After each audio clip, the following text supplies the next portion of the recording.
Hello everybody, welcome to Blades and Blasters. This is our game of Demon Gate, run by your GM Ghost. First game we've won in a while. This will be a 3-man campaign, a long campaign. We'll see how long it goes. As far as sessions, no determined length at this time. If you enjoy the video and enjoy Blades and Blasters RPGs, go ahead and hit the bell and like and subscribe. Alright, so again, Ghost will be GMing. We've got Demi as Soth, we have Aki as Azrig, and we will have Rogue as Aragon. And without further ado, we will go ahead and jump right into an opening handout. Can everybody see that? Yeah. Yep.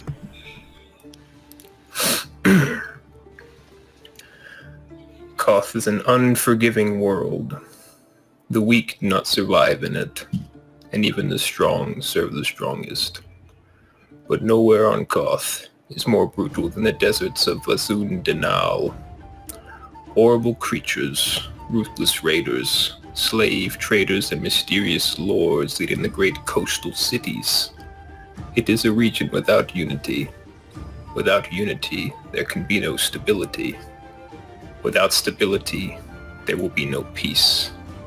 Endless unrest, banditry, thievery, bribery, murder. But where there is danger, there is opportunity.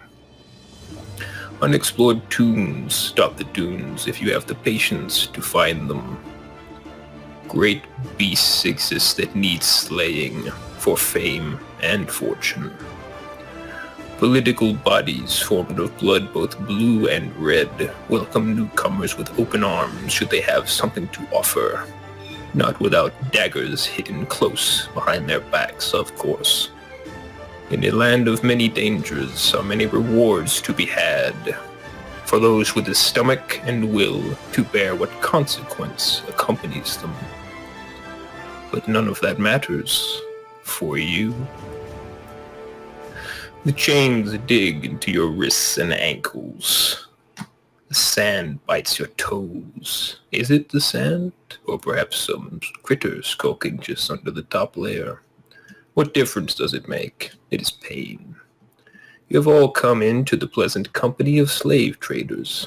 Not just any slave traders, but the Molfine.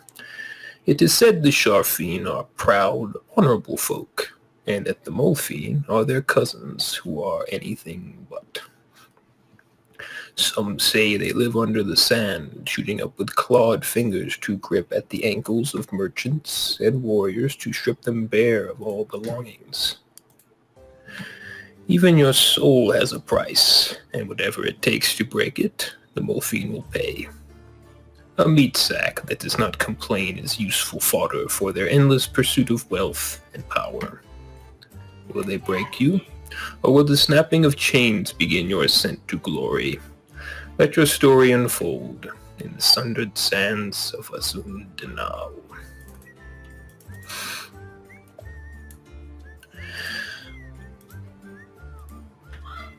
So the three of you have come into the company of slave traders, as I said, the Molfine. They are a sand-going reptilian race. They owe no particular allegiances, and they are not wholly unified, but they are unified in their pursuits of gold, slaves, and conquests. You all came to be in their company for various different reasons and are part of a moderately sized slave train that they've put together over the last few days, you'd imagine. And at this point, we will go ahead and introduce our cast, starting with going left to right on the screen. We'll go with Azrig first. Alrighty. Give me 1 second. Fix my name as well. There we go. Yeah, Azrig is a Sharfine. He is good and kind and just for the most part. He does not like seeing things suffer, and this place has shown him much of that. His hatred for the Malphine he sees here now has grown quite out of hand almost, as he watches the many others suffer at their behest. His intro, "How long? It cannot be known how long I have been here, lost within these foul sands, bound by the cruel ones. All I remember now is the need to flee from what I do not know. All I feel is hatred for their actions, and guilt for the fact that I am unable to save the others they capture. Since the last time they struck my head, things have been off. I do not know the extent of what I have lost, but I know that it must be regained. I know myself, to some degree. I am Asrig, Moodai. I am strong. I am fast. I am wise, but one may never be wise enough. I was fleeing something when I came here. Something that filled my bones with fear. I must do something, though I know not what my duty is. I remember the sands, burning at my dark scales. Warm, yes, but dry. I miss the water so dearly. If only I could swim and lurk and fight properly, these foul ones would quake in fear like most that behold me. I fail to understand most of the other creatures here, but I can tell that they are suffering. I hate it. I hate it! The Dark Ones must be stopped. Their cruelty must end. By the scales on my back, by the teeth of my maw, by the talons of my feet, by a knife in my hands, by Sathama's will, I will free as many as I can and leave this wretched place." Very well. Rogue, you will be next. Aragorn is a human. Just a mere human. He's got a slender, athletic build, and almost leaning towards a wiry form. Always wears pretty much a frightened look, especially recently, and as he walks along in chains. "My name is Aradun Deleos, son of Palant Delapodeleos, swordmaker and swordmaster. I wish I could have been as great as he was at making blades and making food as he did, but I spent too much time chasing the ladies of Laos in the city streets and into the tavern alleyways, into the stables near the inn, and into the belfry at the church, on top of the roof of the chapel, and into the confessional booths, and oftentimes even into the bedchamber of their husbands. One such event was the last time I would ever do such a thing. For it is in the foolish folly of passion that I got the love of my life killed. And now I am hunted by the very man who did this, her husband. His blade was meant for me, of course, but she jumped in front of it to stop him from skewering my foolish self. Can you believe we both cried for a moment as she died in both of our arms? I cried with him, yet his sadness turned to anger, and then he chased me across the rooftops of Laos until I escaped with my life upon a passing wagon. It turns out, though, that the story that everyone heard in Laos was that I was the murderer, the thief that stole not only his talents, but the life of Master Donato's love. So, him being a guildsman and a merchant who could afford to spread the lie and the word also reached Natalia's father. Yes, Natalia. She is the one I speak of. She was beautiful, dark curly locks, full lips, emerald eyes. She was a jewel worth stealing. Her father, though, another man of money and power, a military man in the Knights Order de la Rosa. I had no chance of life there. My mother died when I was young, and my father, I still do not know of his fate after I left him that night. I hope he is well. I headed south with a caravan, running as far as I could from Laos. I had been hungry for some time, a very long time, starving, even trying to find work, doing anything. No one needed another sword for hire, it seemed. Either that or they took one look at the wiry, pretty boy that I am and knew right away that I had no idea what I was doing. I could not protect myself, let alone protect another. I knew that I would have to use my charm rather than my sword arm to prove that I was useful. I needed to find a way. So once I arrived in Solbade, I fell in with a few pirates from the Isles to the east. I figured, why not try my hand at pirating? Better than starving to death, eh? So I tricked them into allowing me to join, using a few quick jokes at my own expense. And I joined a small crew called themselves Satara. They planned to take a score off of the Black Coast. There it was, a Bardinger, a high dwarven crafted ship, headed for Sadenhara, flying the flags of a rich merchant guild, the fish head in the gaff. It was to be my first take and my acceptance into the crew. Could you imagine the look upon our faces when we realized we were attacking pirate hunters in disguise? Well-trained hunters of Azun Denal that tore us to pieces. By the gods, my first attempt at piracy. I escaped with my life to drift upon the shores of the Black Coast, only to awaken in the chains of the black-scaled Molfine slavers. These creatures are merciless and fearsome. I've seen one break the bones of a man's arm like a twig. We are damned. No matter where I run, I am damned. But I hope that one day the faceless God will give me the chance for freedom. I will not fail. I must not. And that's him. And last but certainly not least, Demi. Hello, my name is Sorv, and I am Vataji. In fact, a Wendigo. I consume the flesh of others. It fuels me. In my tribe where I come from, it is customary to come to the coming of age to set out from homeland and go on your first hunt unaccompanied. That is when I ran into a child on the outskirts of this village, a young lad with rosy hair. It was a swift and easy kill, and to my delight, for what I know, I had gone undiscovered, so I brought it back, and I was rewarded.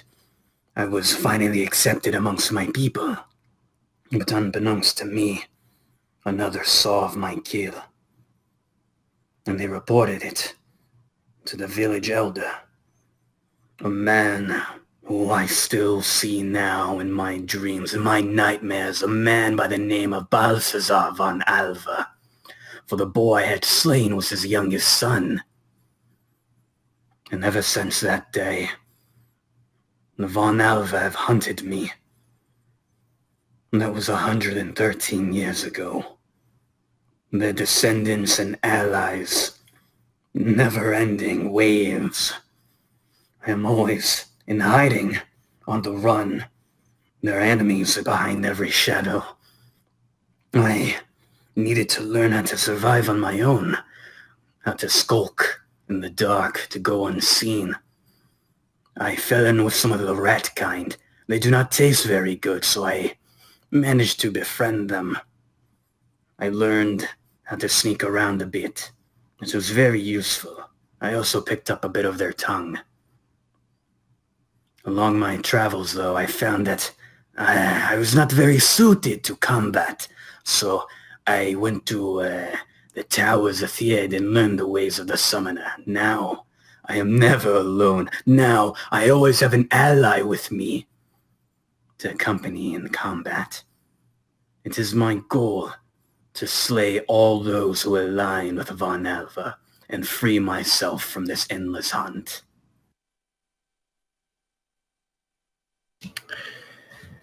And so it is. All right. So a lot of you are bound together in chains, coming along the endless steppes and deserts, and it appears never-ending. The scenery hardly changes. And all throughout the Molfine have been rather miserable to you, obviously taking jeers and japes when they can. One in particular has ingratiated themselves upon you, named Varziz. Bigger than his other kin, and not quite so stupid.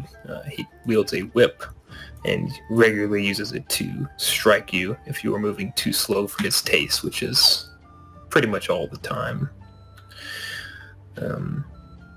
Varziz walks upon, so Sophie has particularly graded upon for some reason, sniffs at him, turns his nose up in a scowl. And that allows some opening RP between you lot if you have communicated at all. You would have all been together for probably a couple weeks now, I would say. Are there? I presume there's probably like others in this train as well. Yes, there's several. So it's you guys are all pretty close together, just by the fact that that's the way it works. But you guys are all chained kind of one after the other. But there are several other prisoners around, varying ages, men, women, and children. Though not so many children, they were considered too weak, and you have seen them cast aside very early in this journey. Ezrig's probably talked to the other two at some point then, trying to conspire various means of getting out and escaping, or killing all of the Molfine, lots of things like that. They both definitely know, amongst the others, that since a recent hit to the head, his memory's been a bit jarred, and he's been having a hard time remembering certain things that he probably even mentioned before, although, not top on his mind.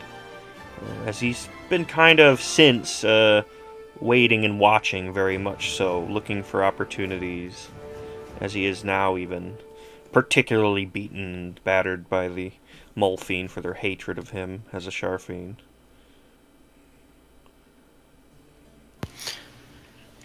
Has Azrig expressed his want to kind of escape to any of us? Oh yeah.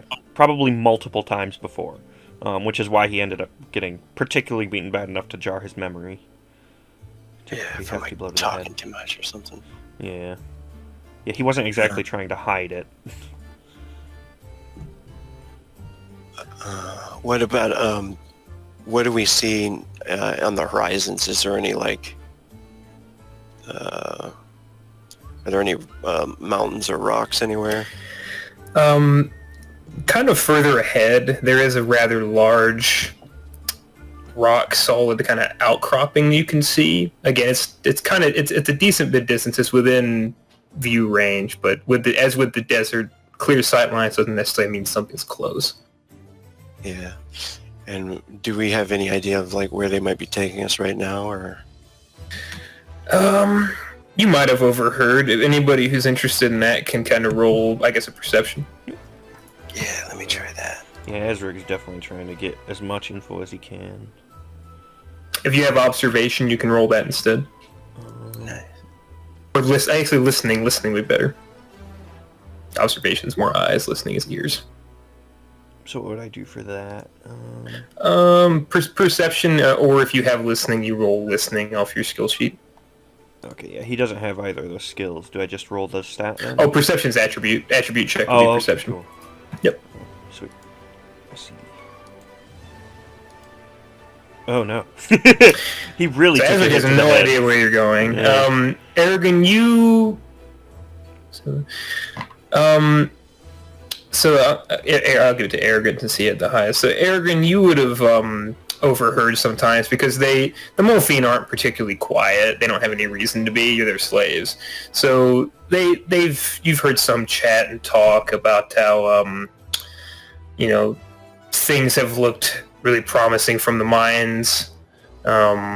That we've got some good there's some good meat here to work with for the pits. So, I mean, one way or other, you think that they're taking you to work somewhere. You're not 100% certain where, but it sounds like mining work. Awesome. All right. So as they're walking in chain, Aragorn looks over towards Azrig. I'd imagine just the presence of Soth kind of makes him feel uneasy. Just because he's a scary mutant, crazy dude. He's been behind you the whole time in the train as well. Waiting for me to fall. Just looking fall over down. your shoulder, yeah. Like a fucking vulture. So Aragorn talks to Azric and he says, hey, perhaps once we reach the mountains and the mines, we get your chance to escape. Yeah, Azrig, he is pretty towering at 7'1", and weighing like a good almost 300 pounds. He's pretty huge, really, as he kind of almost serpentinely like turns his head and gets very close to your face. Yes. Perhaps this is good. Chance to shake off chains. Might I remind you that I could come in some good use for you. I do have a few skills that perhaps you would need to escape. What kind of skills? Something useful, yes? Perhaps he kind of jangles the chain around his wrist. Lockpicking, yes. Yes, that and among other things.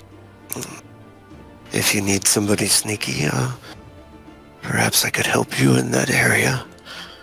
He kind of looks back towards Soth.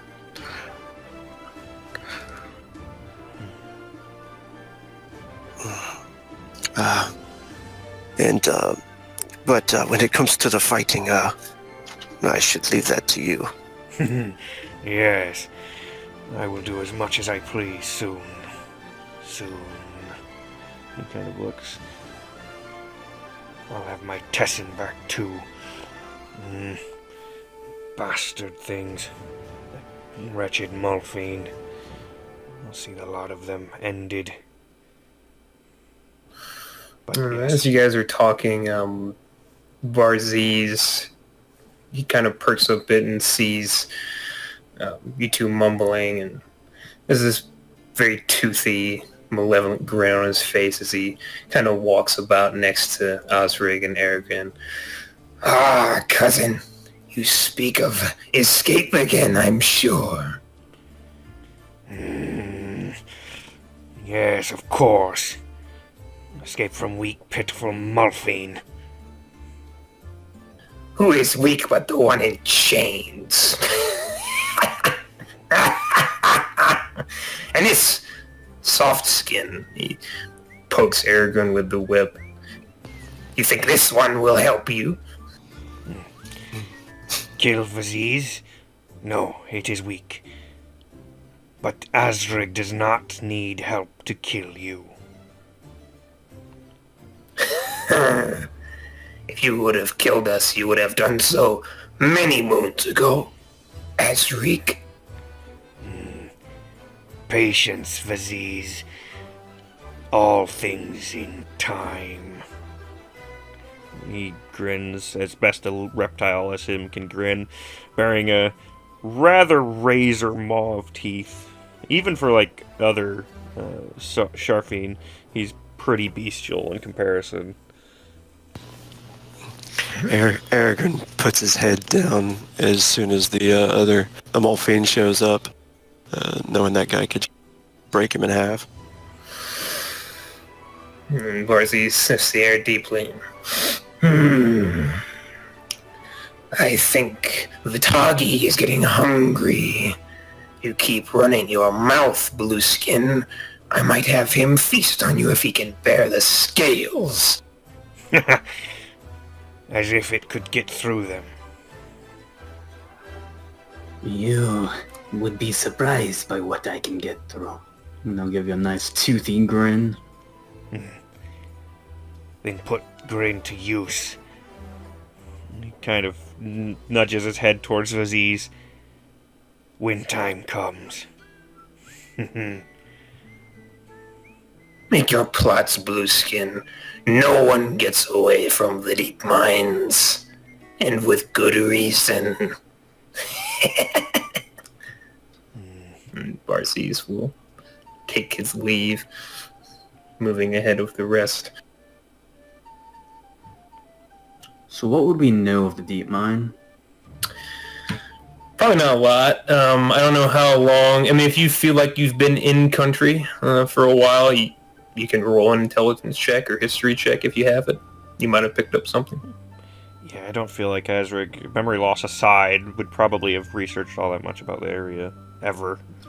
Always moving around. So, not much without, I mean, it definitely sounds like a mine. You know that Bazoon Dinhel has, while it is, for the most part, a very harsh and unforgiving desert, there are areas of interest, mines, tombs, things like that, but the deep mines, you're not sure if that's even a place on a map or if that's just something the Molfine know about. You don't really know. But if there's not any other RP, we can move on to the next scene. Yeah, Azrig sits kind of plotting, waiting. How many of the Sharfine are, like, guarding this train? No Sharfine, but lots of Molfine. Sorry, yeah, Molfine. I'll probably do that again by the end of this. You're okay. No, I know. But, it's more than 4.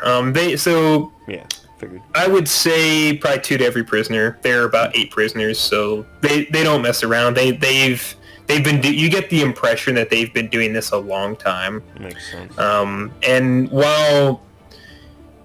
And you know, in your understanding, from what you can recall through any amnesia, you know that the Molfine are typically considered less intelligent than the Sharfine are, but they do have a certain feral tenacity about them. So they have like a pack mentality. They have a very deep pack mentality. They are the more bestial of the two, and you get the sense this is almost second nature to them now, how to handle wagon trains and things like that. Yeah, I imagine on first sight with like Argrin and Soth, Azrig probably almost looked more akin to a Molfine from glance. I mean, aside from the eyes, which are a bit of a giveaway here and there, but as far as his like kind of more bestial look goes, but the kind of bluer hue definitely gives it away. Right, so we'll go ahead and move forward. So they have you march for most of the rest of the day. It starts to become evening. They give you very little in the way of nourishment, just water, things like that, when you absolutely need it to keep you alive, but it is by no means a comfortable trek. You are brought before a camp that you see down a somewhat established pathway now comes into sight. You see a very low palisade wall that kind of goes around this encampment. And go ahead and adjust some things here.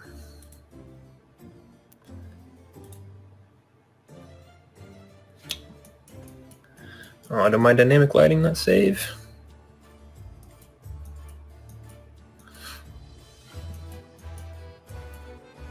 Can you guys see the whole map? Right here, yeah. Okay. Or All well, right, good. So you mean there is like black to the right, pretty much of okay, the one they're supposed to be. Yeah, I had multiple maps on one slide. What this works. Okay. So you're proceeding forward down this path and kind of spread out. You see a lot more morphine. Just most of them milling about or doing various things, cooking something. You see other slaves around. You see actually a pit over to the side that is being filled with a few bodies. Obviously no markers, they're just throwing them in. The camp looks to be a mess for the most part. They are not the most well put together. Varzies goes on ahead, and you see him begin to conversate with a smaller Molfine, actually. Probably not much bigger than Aragorn, actually, as far as height. Leaning forward on a staff, and in very regal-looking clothes for the most part. You are kind of positioned where you are at this point in the train.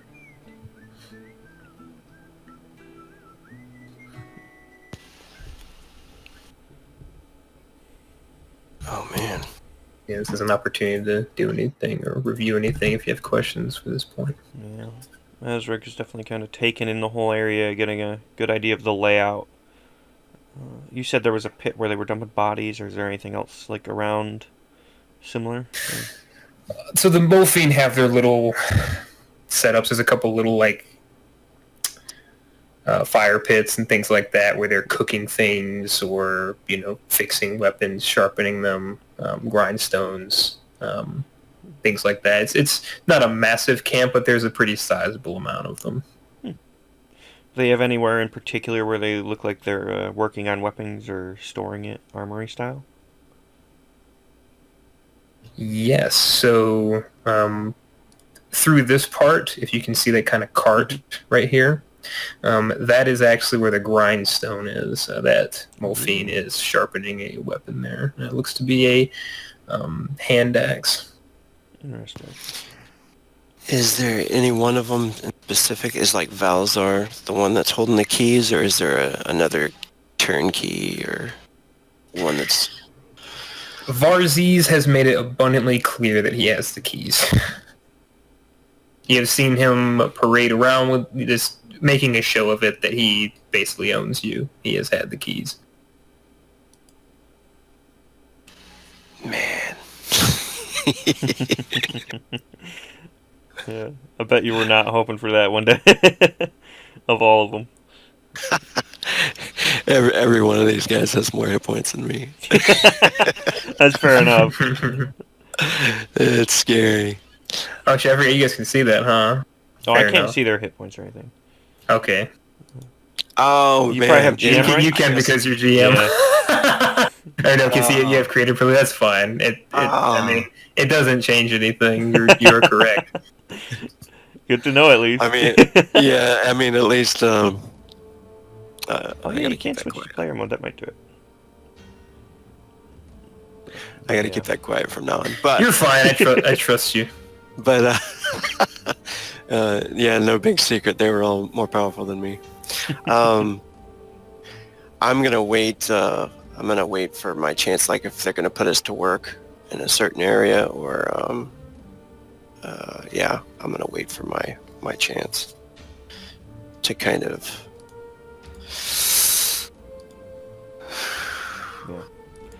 Ezrig's kind of similar, watching, waiting, seeing what the kind of setup here is. Of course, they mentioned mining, so it's probably going to be somewhere enclosed. And he's kind of looking out for that, seeing what the layouts are and stuff, as I mentioned before. So after the conversation the conversation takes place between Varzies and this robed Molfine, they come out of the doorway, and Varzies is just kind of showing off the captives. Not in any particularly proud way, just taking stock more than anything. And Valzar kind of goes through them. He goes through a few... Did we lose someone? I switched to player mode, so You good. So Valzar is this rogue lizard goes about and begins looking through, and he passes by. There's a few humans ahead of you, Asrig, and then he comes to stop at Asrig and a Sharfin. Interesting. Asrig kind of looks him up and down, really takes him in. Does this guy look capable or anything in particular? Anything that stands out? He is...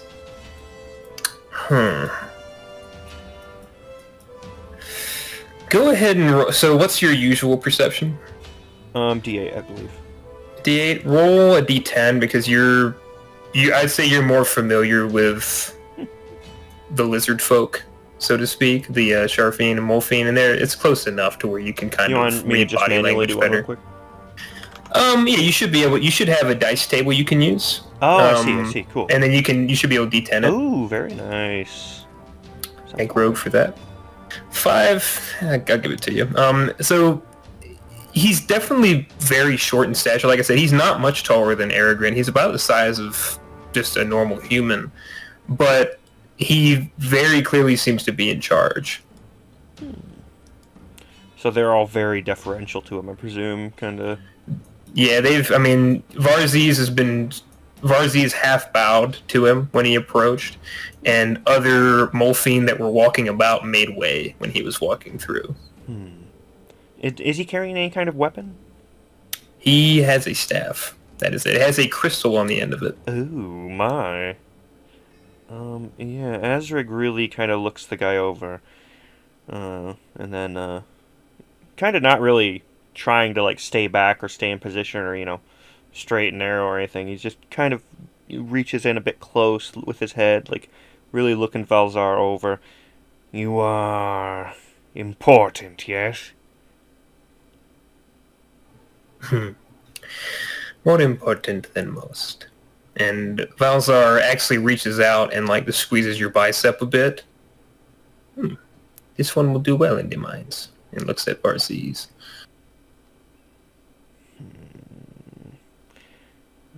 He looks him over closely. Kind of just keeping an eye on him for now, watching how he acts.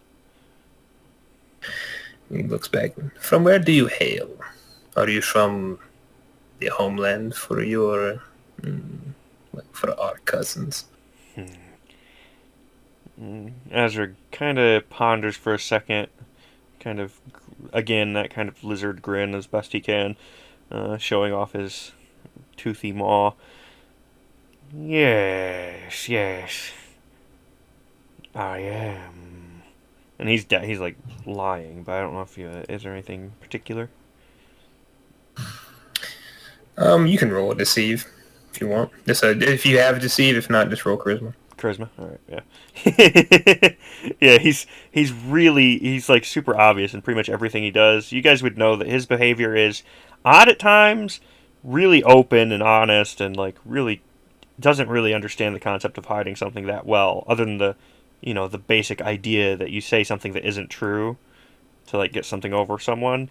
But fuck if he doesn't roll well suddenly.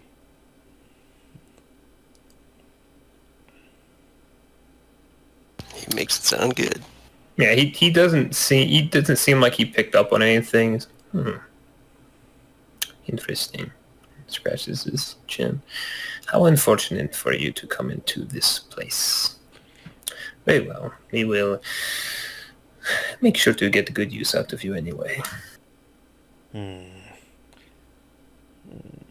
kind of watches him again, curious what in particular he means. Now wondering, like, what the case would have been if it had been elsewise. Valzar looks at Aragorn and... very skinny. What were you before? I was I'm sorry, you cut out a little bit. I was a sword maker, like my father. And he kind of perks up. Oh, are you skilled at making blades? A little. He's actually not very good at making blades at all. actually. Yeah, Azrig would So- kind of actually perk up as well when you mentioned that you make weapons. Kind of watching you very intently. So he's lying here too. Should I make a charisma check? You should. He's trying to make himself look more useful than. Should I roll as well as Velsire? If you want to figure out if he's lying or not. Then... Sweet. What is that, perception? Yeah. Yes. Oh, man. I'm okay. I learned from my father. I watched him make many weapons, and he was teaching me. Azric's watching, his head kind of tilted almost fully to one side as you say that. Yeah, Balzar picks up on this one. I imagine you're as poor a sword maker as you are a liar. He smiles. You will work the mines. Perhaps you will also be better, though. And he walks down the line, not breaking stride. Ooh, and he looks at. I actually see his eyes get kind of big, looking over south, and what manner of creature are you? Oh, you do not know of my kind? I am afraid not. Well, maybe you have heard of my people. I am of the Maal tribe. No, I have not heard of this tribe. Oh, well, you will. Just give it enough time, yes? And he looks him over. He looks at Varzis. Is this the one that eats the things? And Varzis nods and...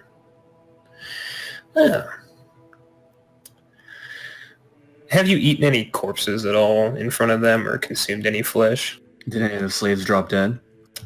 Yes, several. Oh, yeah. Okay. So Varzis would have, you get the impression Varzis told him. I understand that you have particular tastes.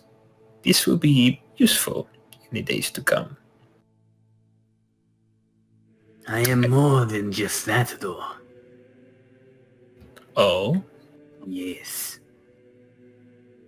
In what fashion? I am a scholar. I see. You can read and write. Of course. That is natural for someone as gifted as I am. Azric's looking curiously again. A scholar who consumes corpses. You are an interesting one. What is your name? I am Soth. Soth. You'll be very useful here. I will make sure that you are provided for. With due results expected, of course. I like the sound of that arrangement. Yeah, Azric looks very curious as he mentions that, and kind of butts in a bit, almost like shoving, where's his name? Aragorn out of the way a bit, almost. What is purpose for needing scholar here? Why? And a couple of the mole fiends step forward. Go ahead. Why would mine need scholar?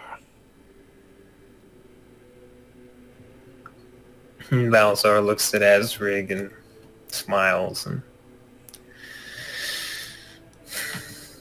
you are in an interesting position to ask me questions, Blueskin.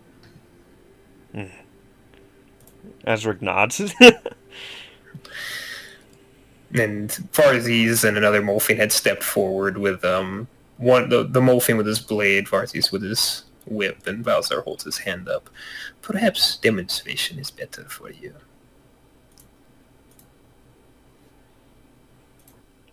And your world changes a bit, Azrig. You were there in the desert, but you still see Valzar, but then things start to fade and blur. And what you see is a unfolding scene. You see a desert plain with no camp, nothing. A few high rises. You see an army of men, almost as if you were watching from above, looking down on them, with Valzar looking you straight ahead. It's kind of a strange experience for you, and you're basically in midair above this scene. And as the army of men marches, there's a pause and a break in the march. The men all stop. They begin to unfurl their water skins and take what appears to be a momentary pause, swipe beads from their heads. And then a cascade of hands begins to lurch out of the ground, grabbing men and yanking them under the dunes. Morphine pull themselves up from beneath, jagged weapons of bone and steel, taking to the men, hamstringing some, outright killing others. An almost endless amount of your brown-skinned cousins. And Valzar smirks the entire time. It is a time now that there will be convergence. And cousin, our people would take their rightful place. Yeah, Azrig kind of looks over this all very curiously, pondering it all, and then looks to Valzar. And again, but much, much bigger, there's that kind of toothy maw open. Very good. Which doesn't really make sense given his circumstances. Kind of cryptic. As you blink, you are back in the desert. Erdrin's gonna be... He was looking down after his lie and deceit was noticed. And then after this, Valzar hit him with some kind of magical essence. Now he's looking worried towards Azrig. Yeah, is Azrig out of it yet, or? Yeah, you're looking around, and you at one point you blink and it's all gone. You're back on solid ground, and yes, so you can roll thaumaturgy. That's how I do that. Just I almost took it on Azrig. It's so good. Oh my god! Fucking shit, dude. You know exactly to a T what he used here. It is known as enthrall. What you're understanding, you have pretty much complete understanding. It is illusion magic. Most of the time it's meant to be an entertainment type thing, where minor magicians or magicians who are in training learn it early on to improve their mastery and understanding of the magic, the use of mana, and better, improve themselves. Also is used as a parlor trick, raise money for guilds and things like that. Obviously nothing that you've been familiar with, but you have heard whispers of it in some circles when you were traveling the company of more accepting folk, despite your appearance. Yeah, I'll just get a grin on my face when he does that. I won't say anything. And now, let me see. Actually, I might have found it. I was gonna say, for using spells, did I need to, do anything in particular to cast, or am I able to kind of, cast silently and stuff like that? I forget. You could certainly try to cast. If they figure out you're casting magic, oh yeah, I'm more so thinking good. Yeah, I'm more so thinking in terms of mechanically, what do I need to do to cast a spell ahead of time other than just roll, or if there's anything.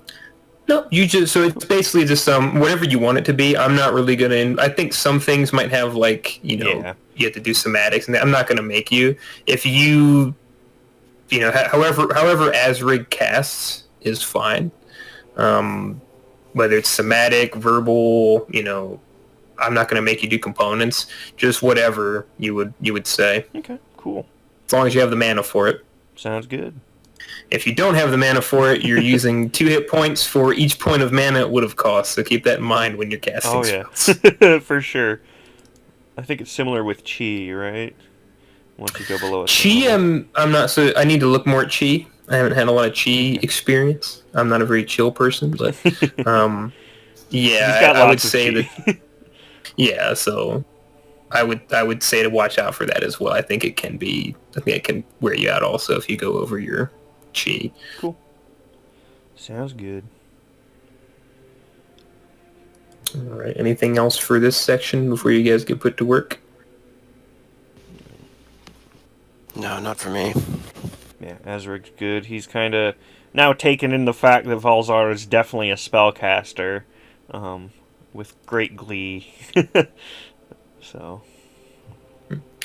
Valzar looks over Soth one more time and goes over to Varziz and put them to work in the third pit. There is much ore to be mined there, much steel to be gathered. Varziz nods and he cracks the whip above your head. Onward! Move into the mines! And you see the robed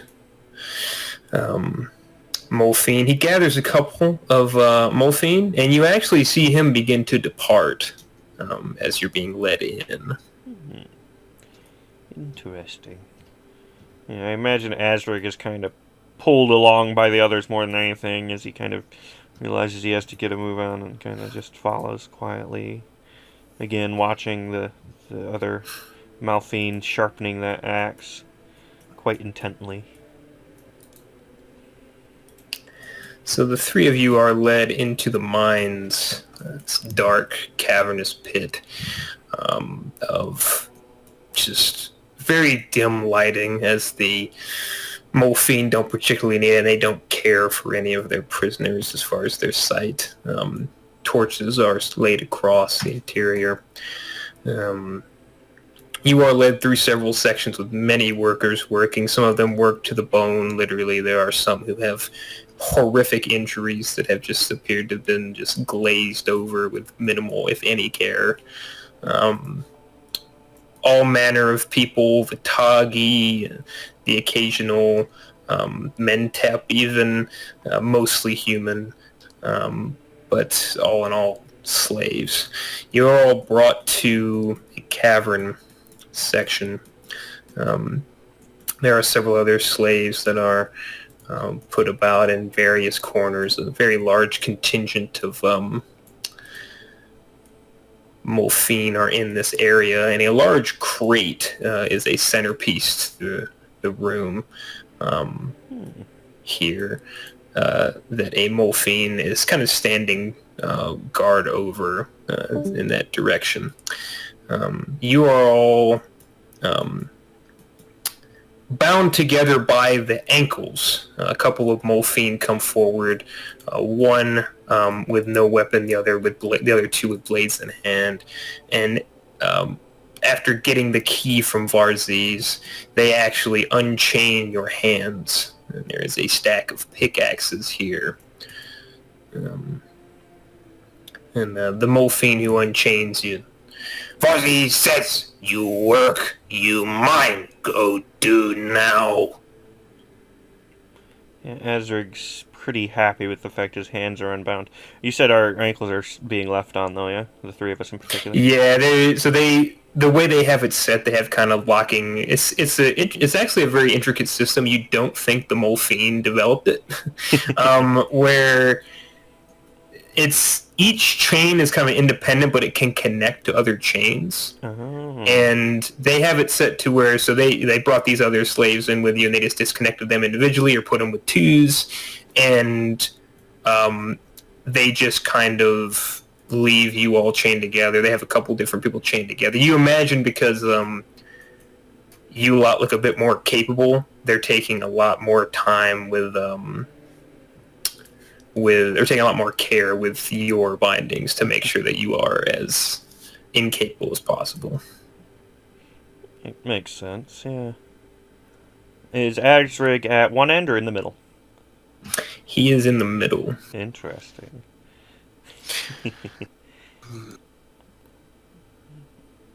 Does that over to the left there, up top left? Does that look like where they're coming in and out of most of the Molfine? So where they're coming in and out of, this is actually kind of a high-rise area. it looks like it's a different part of the mine. Where you were brought in was here.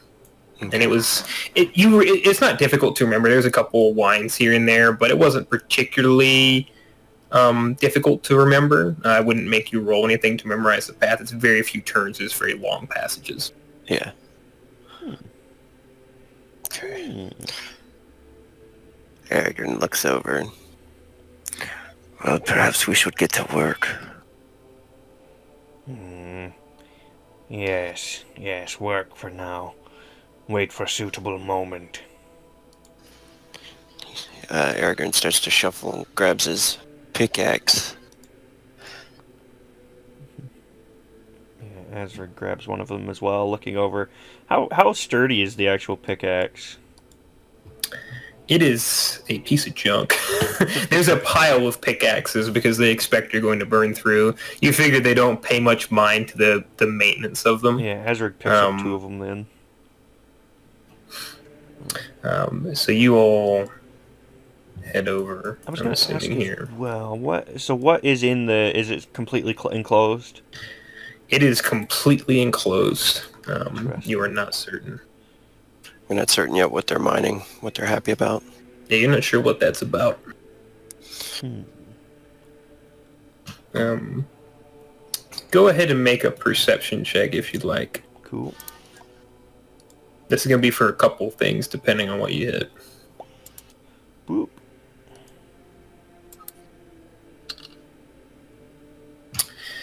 Okay, so Soth, you see nothing. Aragorn and Azrig, you both notice that this Molfine that had unbound you, he goes over to Varziz and offers him the keys. Varziz kind of waves his hand in the air, pats the Molfine on the shoulder, and then walks away without taking the keys. And you see this Molfine looks very pleased with himself.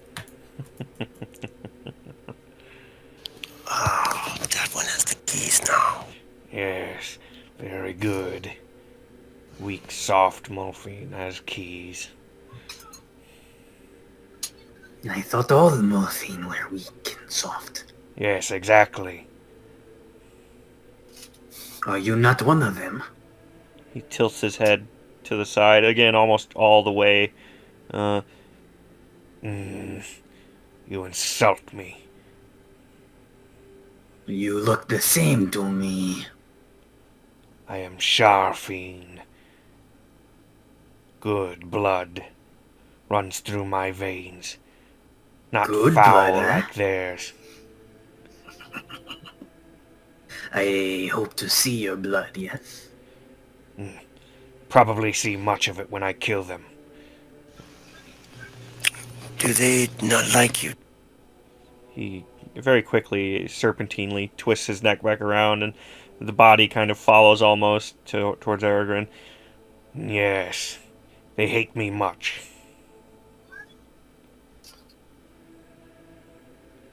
I've never understood that. Yes. Well, Sathama guides the Sharfiend, but the Malfine are foul creatures, even in this land drenched in his light. They commit such acts of cruelty.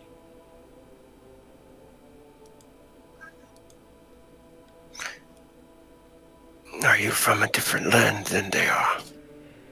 His big maw makes that faux grin again. Yes, very far. Although, he kind of tilts his head, kind of looking upward again.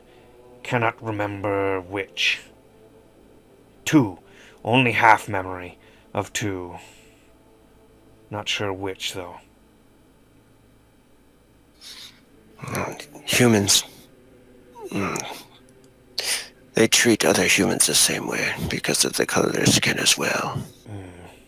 Yes, humans are weak, fearful of difference. Does not make sense. Most humans do not make sense. And Aragorn starts to take his first swing and kind of measure the weight of the weapon, weapon, but tool. And he's actually thinking about it as a weapon, though, as it hits. And then he looks over. What did the smart one do to you back there? The one with the crystal. You do not know? Yes. Yes, magic. Very good. It was baby magic, though. Yes. The right question to ask is, what is it that he showed you? Malphine. Taking army from below in the sands, as Malphine foully do. They plot, but he uses magic. I will kill him quite happily. Maybe him, but do not underestimate magic. Yes, never. And he's probably That not one- revealed a whole lot of his actual background, right? He's probably, like, obviously not told the truth in various circumstances. He's not a great liar. So it's unclear what exactly he is or what he does, but he definitely seems confident now that he knows the guy is a spellcaster, as well as just in, but then again, he's like that in general. So very overconfident.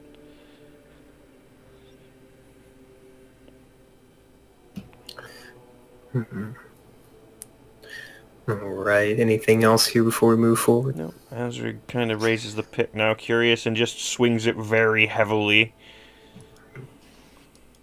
Roll me your strength. Do an attribute strength check. Okay, All of us? No, just Azrig for... not a lot. Yeah, pickaxe holds up pretty well. Cool. Are they all carrying weapons pretty much? Yes, pretty much every one of the Molfine in this chamber are carrying some manner of weapon. They've got clubs, they've got axes, just general kind of standard weaponry. There are a couple with bows, but you don't think they're very much for that kind of fight. Their bows, without perception, you've seen, you know, your land has some of the finer archers in Koth, and you've seen what a proper archer's bow looks like. These are just like basically handmade. There's no wood out here, very little. So this is just like driftwood bows that just they look terrible, and they're not well kept, and the strings are, it does not look like a good weapon. Bone weapons and stone. Yeah. Bone weapons, yes, bone axes, a lot of bone axes, a few clubs. Any knives? A lot of them are clubs, really. No knives that you can see. Damn, There Malphine. there are a couple of chests up here. You have seen some of the Molfine throwing things into them. It's just various things. There doesn't seem to be any kind of sorting going on. It's just whatever they have. You're not sure. Oh, Could curious be in question. If Azrig were to, like, snap the head of the pick in two, would he be able to use it more akin to a knife? More like a So stiletto like, almost? you just have like a pickaxe head, basically. Yeah, use it more like snap the actual, like, it in half down the middle. At the end, use it like a stiletto almost. I would. Let me see if I can find. I do it comparable for you. Okay. He does have it would probably be weaponsmith, weak, if that but- helps too. No, that'd be more crafting. Now they're not going to let you make a weapon from them. Oh yeah, for sure. He wasn't thinking like right now. I'd give you knife stats. Okay. I would probably have you D20 to see if it breaks, just because it's not meant to be used that way. Makes sense. So it seems like a lot of dice work, but I'd probably have you D20 after like every couple of hits, or if something like that, like every 2 or 3 hits, I'd probably have you D20. Makes I'd just sense. tell you Fairly to roll it. And if you roll a 1, Yeah. then it just breaks. You could do that. Sounds good. Yeah. Yeah, he's thinking in terms that would give him something that's a bit more familiar in his hand. Then again, it's not like he really needs it. It'd be awkward, but you could do it. Yeah. I would give it to you as a knife. It just Cool. you do like maybe 2d6. Okay. Let me go ahead. I'm actually going to go ahead and get a chest out real quick so you can see that. Yeah, Azrig's mostly thinking about, where they're going to have a sleep, what kind of conditions everything is going to be. Oh, we could use that pickaxe, maybe make a stone knife or one of those chisels we take out of there. I don't know. I'm sorry, is the ground sand or dirt? It is a little bit of both. Kind of It's a little bit of sandstone, I both. presume. It's kind of like sandstone. It's very smooth. Like this cavern looks like it has been prepared for this sort of thing. So you're thinking this has existed. This is not something the Molfine have done, because these passageways do look pretty well put together. And just from everything you've seen of the Molfine, while, like I said, they have their own kind of, feral intelligence that plays into things, you can tell they're very animalistic. Everything they do that is semi-civilized is ramshackle. Like, it's all this kind of haphazard, with the exception of what you saw from that one in the robes. Makes sense. Was there a follow-up to the thing on the floor? Yes. I am typing. Okay. Secrets.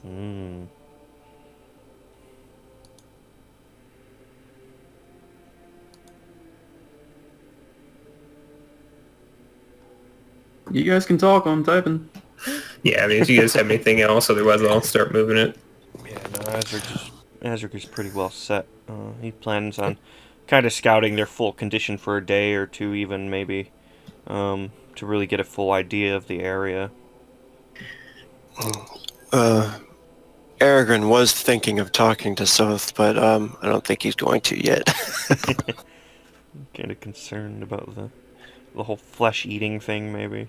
Oh, he did want to mention, he looks over to you guys after a few swings and says, are you both proficient in magic? Azric thinks for a moment of that, and he's gonna try and lie again, and say no. So you want me to do another charisma for that? Yeah. If Arrogant's trying to see if you're lying, right? Yeah, you can do charisma and he can do perception. Yeah, I'm gonna try it. My boy's not the best with that. No. I do have...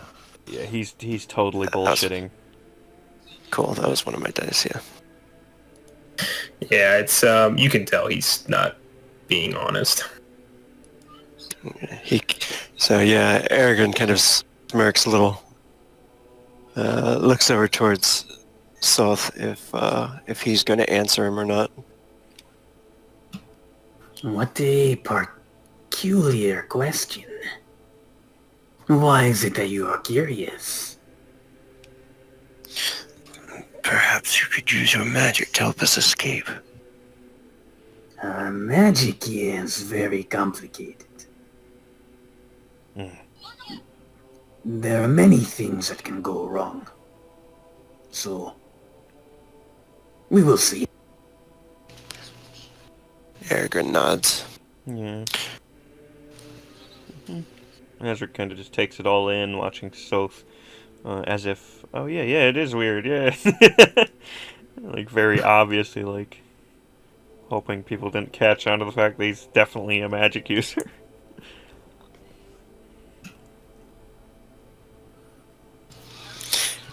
And I'm good after that.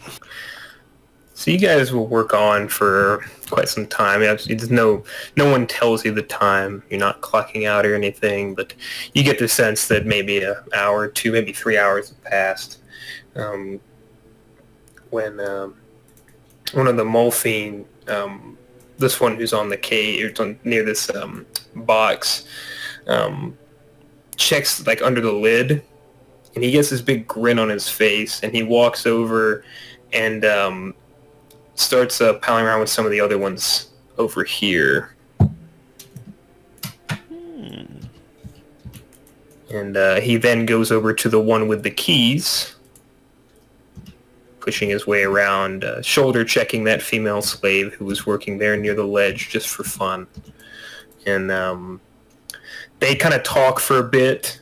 They seem to go back and forth, both of them keen on something, a bit too far away to hear. but they do have these big grins on their faces. Yeah, Azric looks pretty angry when he shoves the poor lady. And the one with the keys nods and just kind of what you assume is a friendly punch for the most part. Punches the one in the chest who came down, and they both kind of chuckle, and he runs back up and grabs a chain that is attached to the box, and when the key goes forward, all stop! Come to center now! Azric looks pretty curious at this, wanting to know what the heck is going on with that box. He, unthinking, takes like a couple of hefty steps forward, almost like yanking at the other two. Hey, careful. He kind of feels that and kind of sees both of them tugged along. Oh. Yes, keep up, yes?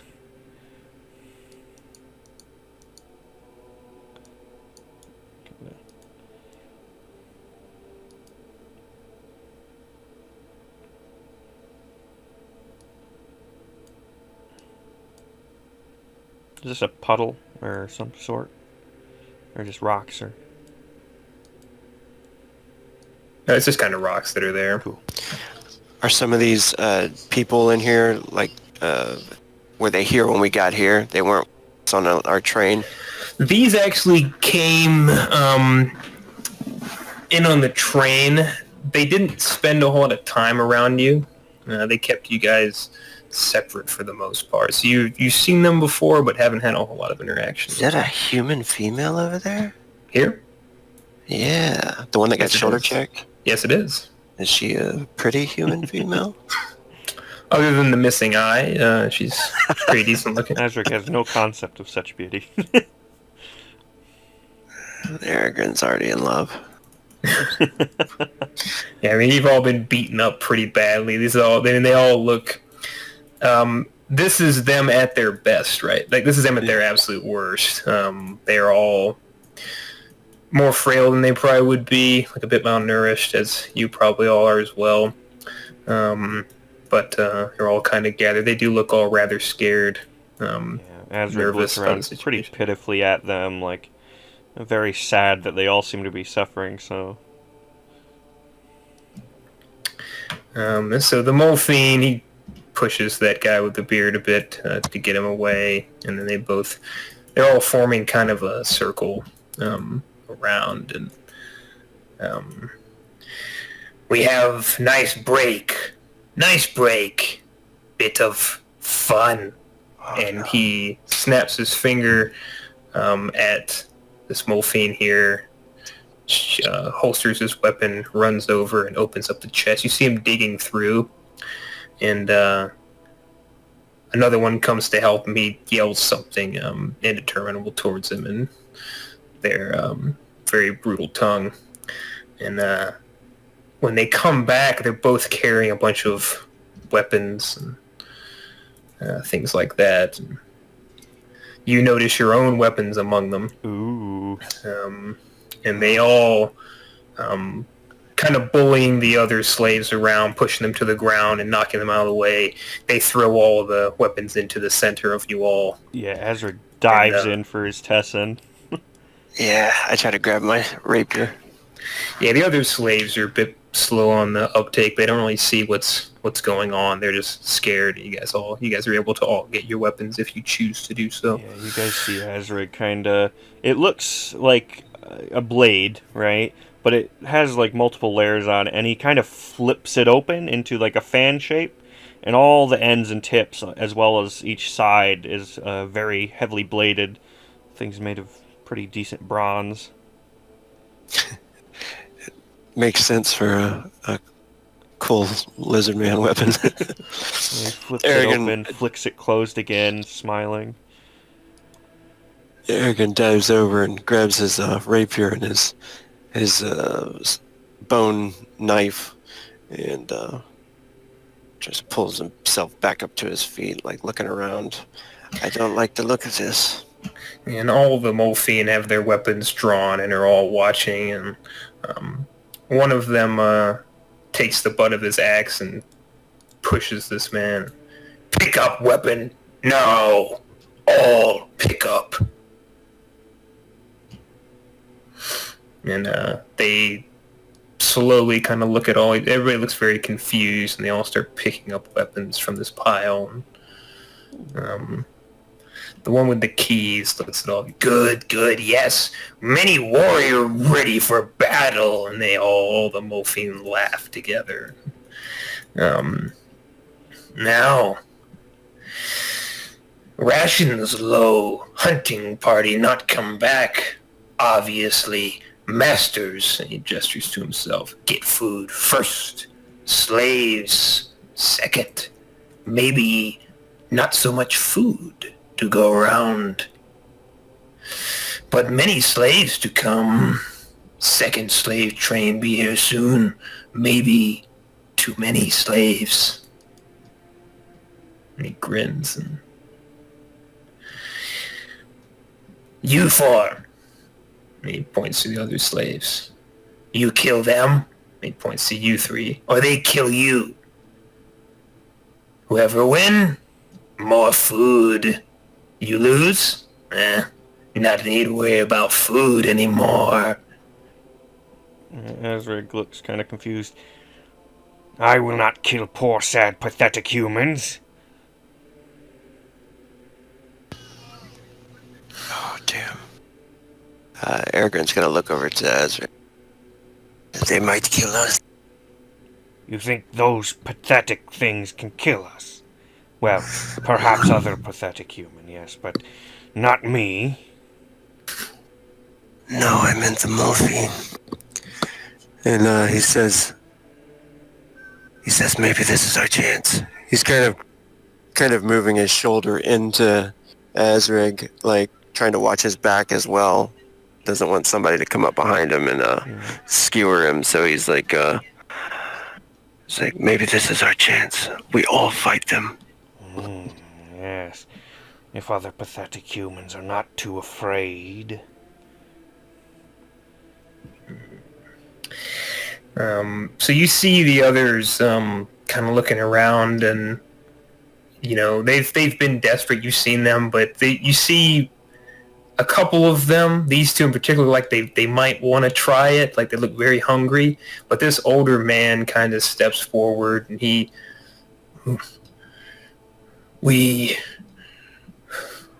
I won't do it. He looks at the others. You already have us working. What's the point of this? They've suffered as much as we have. I have no desire to take a life. I can go a day without food. Yes. I won't fight. Yeah, Azrig looks pretty proud at that, actually. Like, kind of very upright. Yes, good human. I will give you my food. Very good. See the Morphine all look around. The others kind of, you get the sense he might be somebody to these other slaves, and they kind of look at him, and a couple of the guys ahead of you seem like they feel bad about thinking about it, because this guy in particular was looking at Aragorn like he was going to try to kill him. Like he's very frail and thin, and he kind of looks bad and looks over, and they all kind of nod in agreement with what that guy says. The Morphines see this, and they all, these bunch of, just a bunch of jeers come up, and the one with the keys looks mad, but he kind of lowers his arms a bit as he's trying to calm everyone down, the crowd mentality, and he looks disappointed, and he smiles. Well, if we do not call, then maybe we get less food. How to solve problem? Yeah, I know. He kind of rubs his hands together. What were you going to say, Azrig? I was going to say, Azrig is making sure to step a bit closer to the other ones, kind of pulling the other two along, so he's closer to the other humans and stuff, kind of in a very threatening manner. I know how we solve problem. Valzar say, we not kill slaves unless slaves give us reason. This is fun. You not give us reason yet. But Valzar also say to make sure that we feed the beast. And he gets a big smile on his face. And they start putting out torches in the area. Would you say it's pretty reasonable that Azrig would be able to guess from that the beast is probably in the big box in the room? You can, if you're looking at it, you can make a perception. Yeah, he's probably thinking like, well, what beast? You know, where would it be, etc. Ooh. Damn. So as you're looking around, you hear that beast line, and that makes you think about it for a minute. And you look over at the box, and it's difficult to see without looking at it from up, but you do see the box moving. Ooh. Like, it seems like something is pressing up against the edge. It's not like jostling or, tilting or anything like that. It's not like sudden movement, right? But it's very subtle, like something's pressing up against it. Yeah, Azrig looks curiously at that, and kind of like, again, yanks forward this way a bit, like to position himself this way so the rock's to his left, and kind of turns to the other humans over here. Humans behind Azrig. Yeah, and one of the Molfine boots this guy, and yes, behind Big Blue Lizard. And they all laugh, and a bunch of the torches go out. And what is vision like for you guys? I'm trying to make sure this is working. Got dark vision. Ooh. Yeah, Azrig has infravision. Well, I mean, so how well do you see the map? I guess what I should ask, because I think I tried to put light into this. I mean, I know there's like dynamic lighting here I can tell, but everything aside from that I can see completely clear. Okay, that's fair enough. What about you, Aragon? Yeah, I can see everything right now. Everything? Oh, Yeah, the things. Let me check my, Oh, it might be the, well, you're in player mode, though, so. No, I went to player mode, yeah. That's okay. I'll just have to work on the dynamics. Did you say they were putting out lights and stuff, or? I did. That's what I'm trying to see, because I've been trying to put some lights out. Yeah, Azrig would close his eyes the moment they start doing that, kind of getting ready his infravision. That's all right. So it darkens in the room. Let me make sure dynamic lighting is on for this. Should be. I mean, I'm definitely seeing, like, the edges of stuff, right, for dynamic lighting. Yeah, it's fine. We'll theater of mind this shit. It's fine. So the lights dim very heavily. All the Molfines still have their weapons drawn, and you see the box lid, this Molfine here at the top.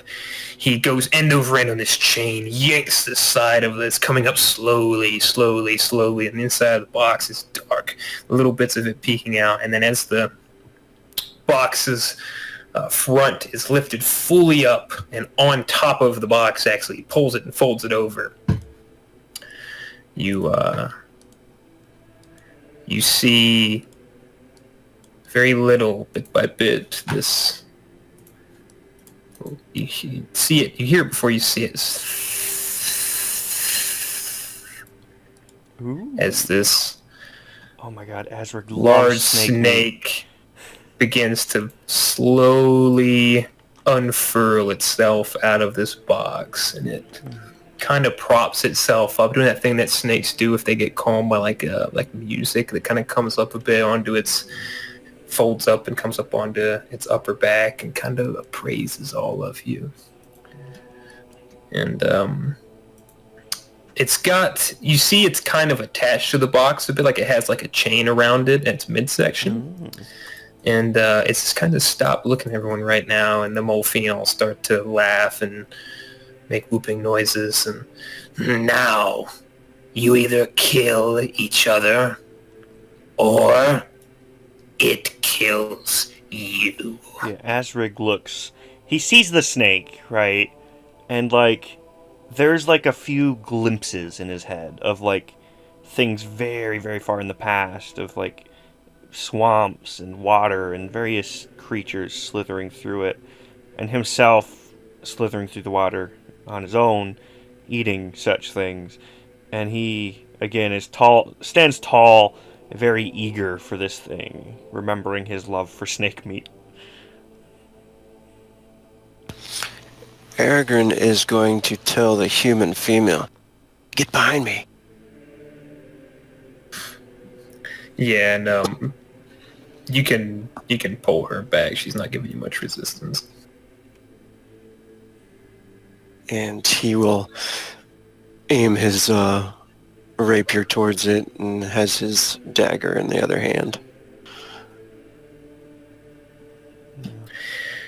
All right. So it's very tense for a moment as the snake is here, and all the Molfine are looking. They don't see you all about to slaughter each other. And all of a sudden, this Molfine is about to say something. You feel another one rushes in, and Grazax, we need help at the front. Under attack. Turns, what? And he turns and looks, and he just starts yelling at a couple of others to go follow. As the situation is tense, and so several of them run off. There's very few here. They look as though they're about to begin closing on you as a result. So at this point, I think it's time for an initiative roll.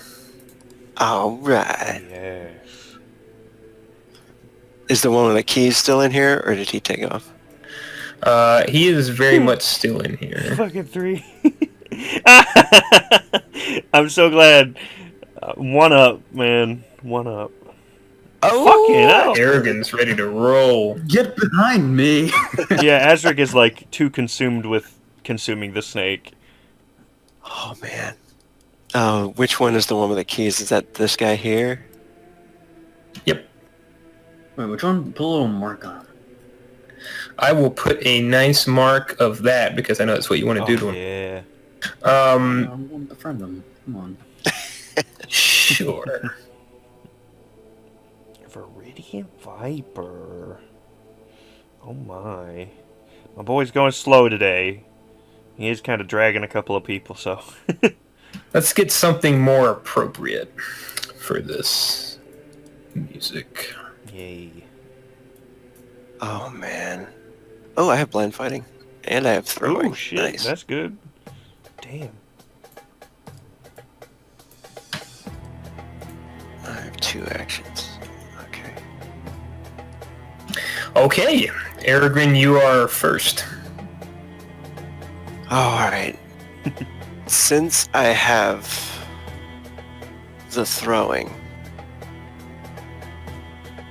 how far can we move away from each other? I would say that you've got about 2 movement of slack. You may make a perception check for free if you would like, though. What about there? There. This may give you information. Okay, Aragorn will spin around and he will tell this guy right here to duck and get down. And he's got his blade, his dagger in his hand, and he's going to rage attack, hurl it at this guy Oh! as hard as he can.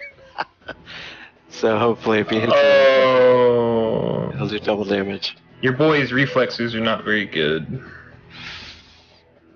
So it's gonna be it's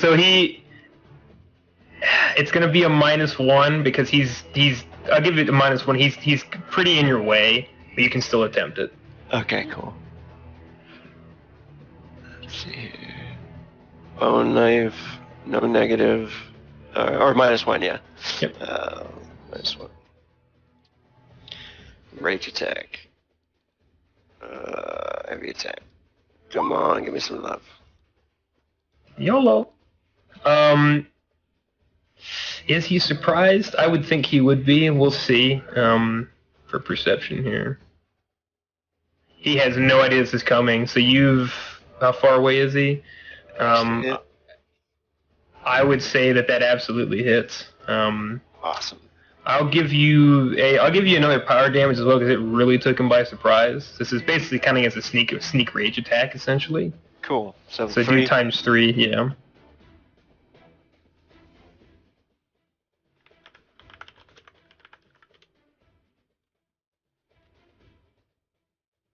Give me some love. Oh my God! I rolled a 1. No. So the bone knife flies through the air, and you're going for his neck. Even though he was taken by surprise, he maybe the last thing of his instinct, he sees something coming at him, he tries to dodge. It goes in deep into his shoulder. He's like, ah! Kill them all! And they all start to press forward. And I'll save my frenzy. I can't do anything else. So the other slaves actually get to move. So they were bound up by 2s. Let's see if they're going to be defensive or if they're going to get bold with it.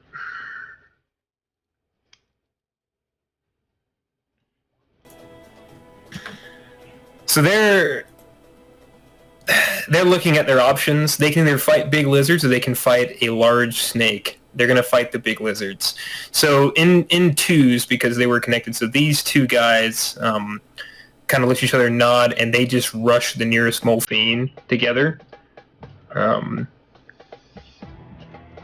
then the woman and the older man do the same. And they've all got some just very basic weapons, but we'll see what they can do. So we're going to do the slaves on the right first who are fighting that Molfine. One of them has a club, the other one has a knife. You want us to roll for him or at all? No, I'll do it. I've got it. I've got lone knife. That's his attack roll. They saw these coming, so they're going to get rolls to defend.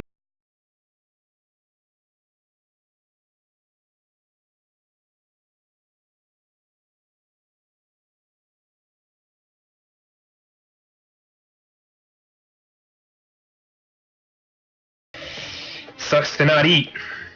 Oof. Yeah, so there the slaves are struggling, and then up top is the old man has an axe and the woman has a knife that she picked up. They're just basically all just doing heavy attacks, right? Get it over. Yep, they are not skilled fighters. They're just going for hitting as hard as they can. Ooh, that's armor defense. The old man. So we'll do that real quick because that might kill him. That is a rage attack. Oh no, old man. No, the old man's swinging on him. Nice. Okay, never mind. That's them attacking. I was very concerned. So that's 10. So that's armor defeating too. So old man gets a clean strike. Just digs into this Molfine's shoulder with a bone axe that he picked up off the ground. Just fighting mad, and then the woman goes in with a knife to follow up as well. Ooh, Oh, nice shot. lovely. Hit. Double damage. 4. That was not armor defeating, so she comes in with a stab through the ribs, and this Molfine looks rather beat up as they press the attack on him. The Viper. So the Viper is a bit constrained. You see this Molfine is actually working to try to work his way down, heading towards the Viper. You're not sure what he's doing.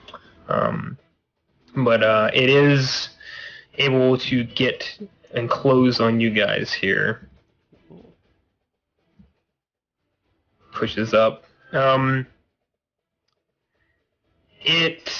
Soth is kind of behind Asrig, so it's kind of between Aragorn and Asrig. So I'm going to roll a d6. Oh, no. 1 through 3 is Asrig, 4 through 6 is Aragorn. Oh no, Aragorn. YOLO. Yes. It is Aragorn. I mean, You're right. So the Viper kind of looks at Asrig and squints looking it over, and then looks and sees this very pink, soft human that looks a lot more scrumptious than scaly Asrig. So it poises, rears back, and just slings forward with its maw. oh wait, it's coming at me? Yes. Yes. You are 4 to 6. Oh. Yes! Yeah, I was gonna say. Yeah, you celebrated. I know. I thought he said 1, 2, 3 is me. Oh no. No, that is a Snake boy, oh no. damn big, nice attack. I'm gonna And try there's no to way dodge. that I could, like, help defend or anything, right? No. Makes sense. Oh god, screw it. Can I try to use my blade to parry him? Just throw it. Oh man. All Oh, right, could it, yeah, like, you open his can. mouth and shit? Yeah. Oh no, you know what? I'm not gonna do that. No. I changed my mind. Alright, I'm gonna just try to dodge. Go on. Potter Be style, just quick. get that tooth in your hand. Oh! Oh no. Oh god. Yikes. I hate to see it. Oh boy.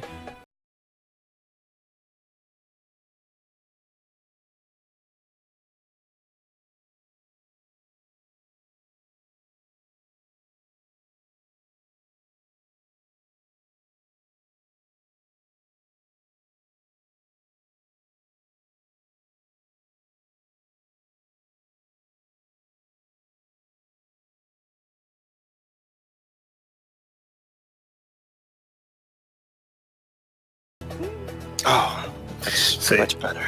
Bites into you. Oh. And let's see. You're not gonna like it. Poor, I gotta make a body An save. idea of it, yeah. A little bit. So there's gonna be a couple things that happen. So that was a 17, so you are entangled. So as it struck you, it bit you and then curled around your lower body. And then you are gonna need to...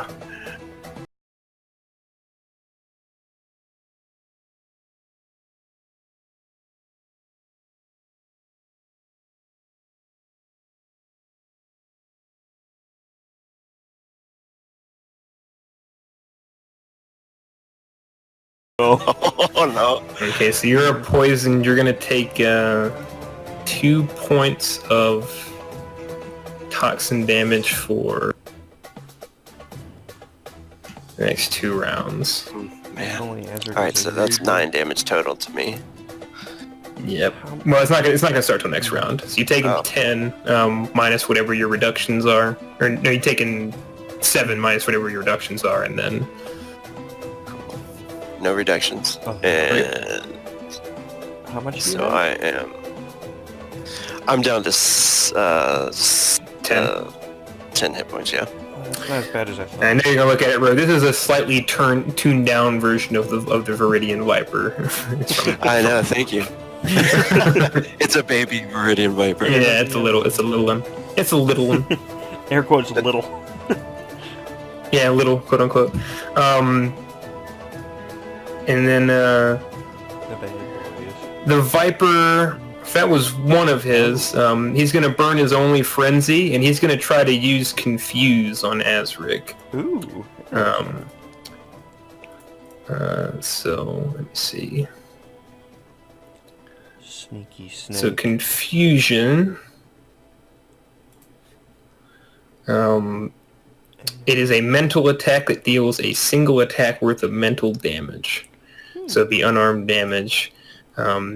If you fail, it says it needs to try to make the attack first. So we'll see. And then do I defend with anything or? Mental defense.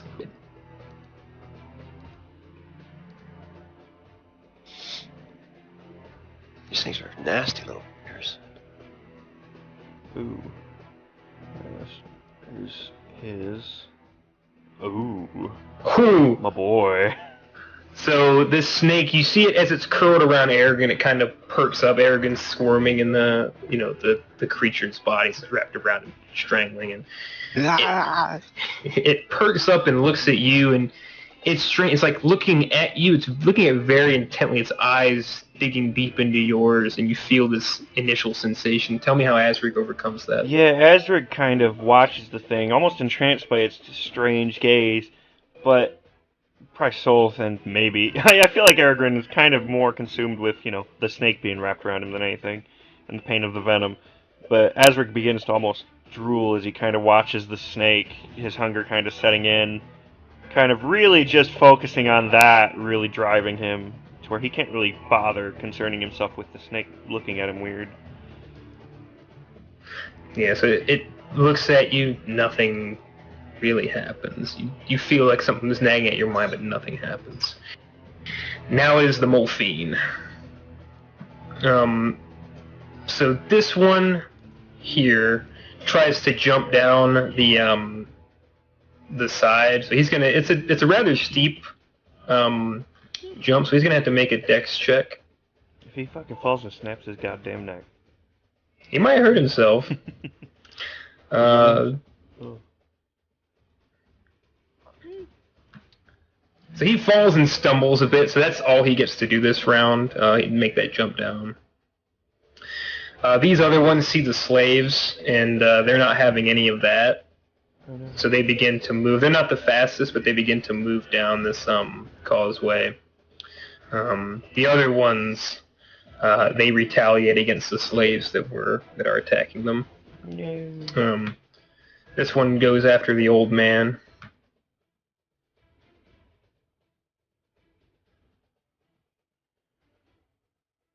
With his club.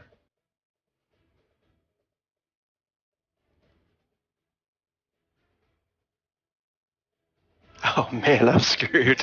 I'm so screwed. Uh-oh. You just have to overcome. Oh, if only Get Azric me out was of a easy here. boy.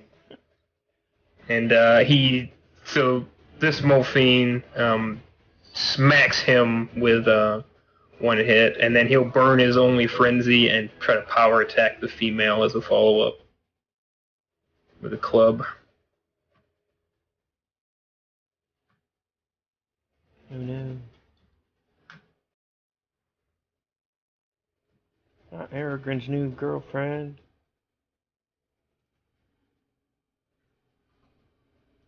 Oof.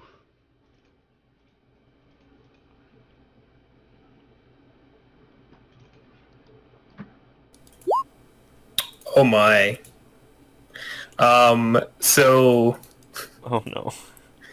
the Morphine winds back, and she's cut out of position, digging the knife into his ribs, and you just hear this sickening thunk as you hear her head just get cracked open, and she falls to the ground rather unceremoniously, the Morphine roaring as he does so.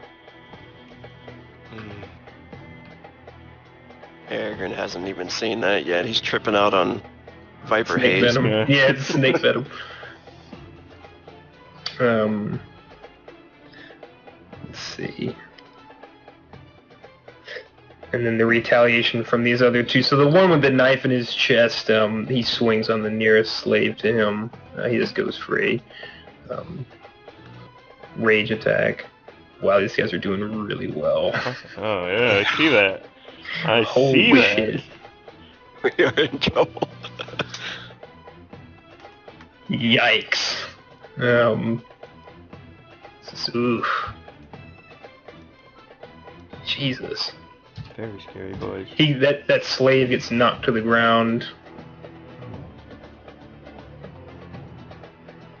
And then the other one will follow up on the other slave. We'll also do a rage attack with his bone axe.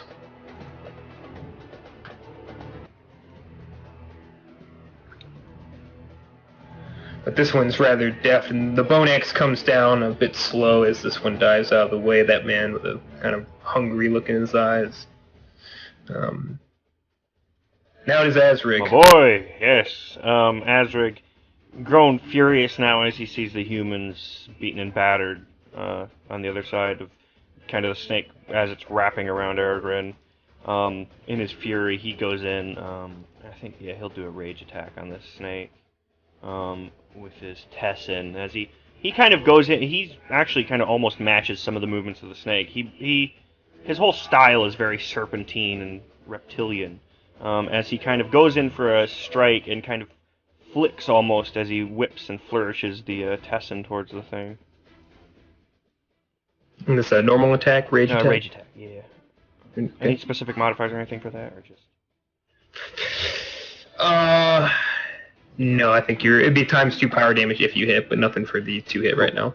So it's just whatever your normal to hit is, I think, plus Oh yeah, 3. I see. There's an option for it. Okay, cool. My Holy boy. moly. No. I'm going to give him a penalty to dodge because he's got Arrogant Entangled. So he's going to take a -1.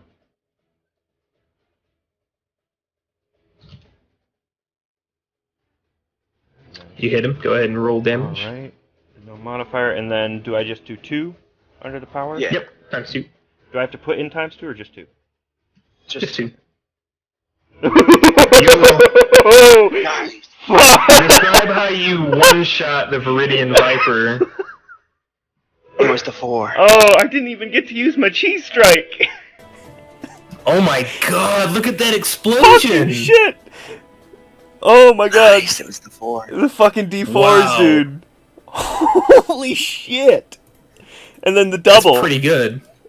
Fuck. Yeah, so Azric wow. goes in for this strike, seeing his new small human friend in very grave danger, already bitten and hurt, all these other humans. His fury just overloads in this thing as he brings the blade kind of up around, as the snake kind of moves almost to get out of the way. His hand kind of twists almost fully around as the blade flicks the other way in one fell swoop, taking off its head. And its head kind of sails through the air. Arrogant, you are no longer entangled as the body falls limp. And you feel the snake kind of roll off, and big gouts of blood and greenish fluid kind of leak from where the head used to be as the body twitches at your legs. Now, he still... Oh, yeah. Rage attack, you can still move afterwards, right?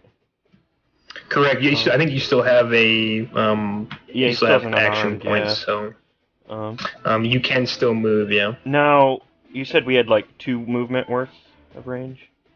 you can, but you can make a free perception check if you Oh, want. yeah, absolutely.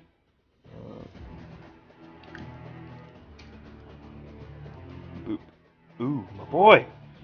You do not feel that these binds would hold up very well if they were struck with a well-made weapon. Oh, yeah, he's gonna go ahead and try and break that. Do you want me to do an attack or just an attribute strength or what? Just make an attack and don't roll a 1. Cool. He's got the unarmed, so he's gonna literally just go to smash it with his tail, actually. Do it. Oh, yeah. That is not a 1. So, Azric, describe how you smash the bindings and free the 3 of you as you whip these chains off. Yeah, as Azrig watches as the snake kind of flails and blood and venom spurt over the area, he kind of roars out, and you both see his long, almost paddle-like, blade-like tail kind of slash at the ground towards the 2 chains that sit between them, kind of like bulked together in that area along him, as it clearly and evenly smashes them against the ground, shattering. Nice. So none of you will have movement restriction now, and so that would be all your action points, Azric, but you are all free now. Yeah, so he then, seeing these humans in danger, rushes over. And that's him. Yeah. Alright. Soth. Alright, how far can I move? Let's see. I think normally it's 3 for Vitagi unless you have additional dexterity. I think you can that run need. as well, but I think it gets a minus on certain things or something. For ranged attacks, yeah. Aha.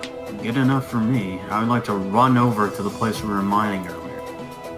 Oh yeah, you can run a max of 8. It says so 4 for walking, 8. Oh, you would make it with just a walk. I would 1, walk 2, there 3. very calmly. Okay, you walk back over, and then what next? I would like to try some summoning magic. Okay, so what would you like to summon? I would like to summon a Varg.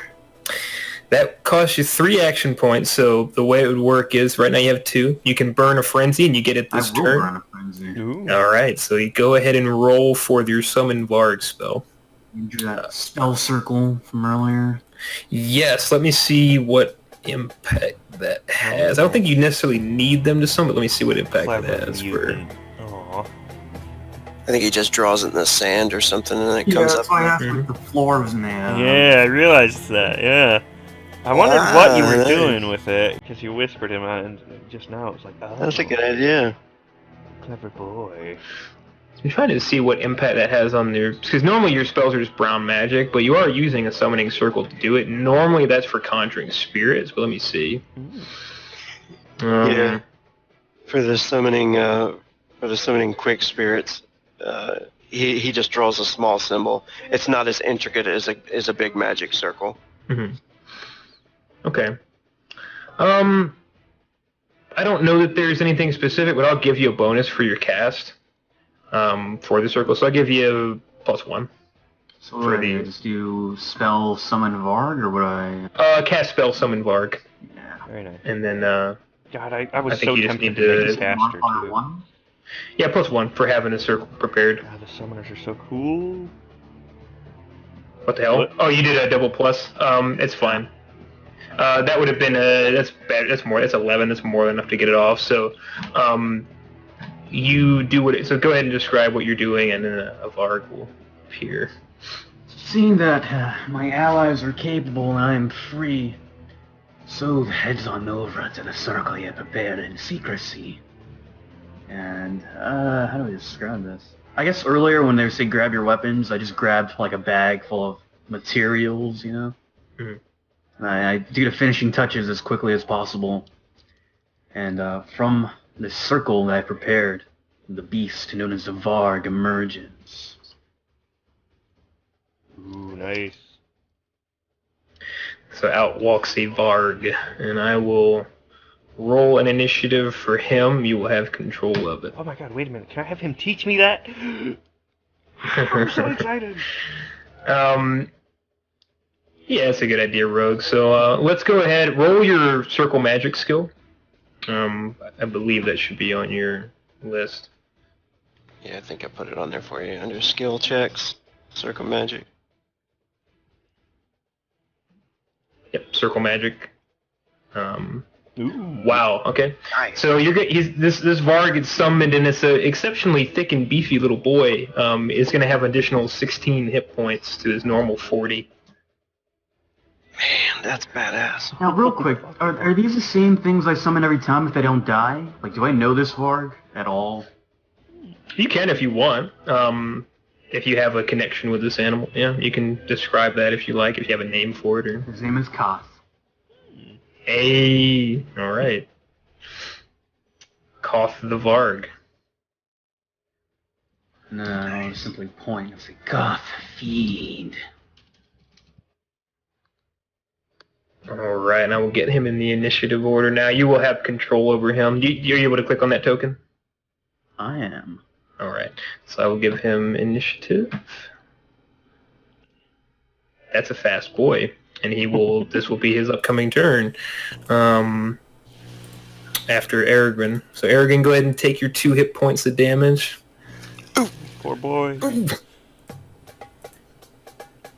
And I'm still suffering from the haze, so I still get -4, right? No, the hit is dead. I'm gonna say the haze is done. So you're no longer entangled, and you're no longer being hazed because that thing's gone. Hard to emit nice. hard to emit pheromones or whatever it is when you're dead as shit. Awesome. Where did he go? All right, I'm going to. Aragorn spins around, kind of the haze like dissipating from his vision, and he staggers a bit as he gets back up onto both feet, and then sees what's going on around him. The flash of magic down there by Soth, and some crazy creature coming out of the mist over there. He's gonna run away from that. That makes sense. That makes complete sense. Yeah. And then he sees the girl that he once thought pretty, laying there dead beneath that one's feet. He's going to charge at him and try to impale him with his rapier.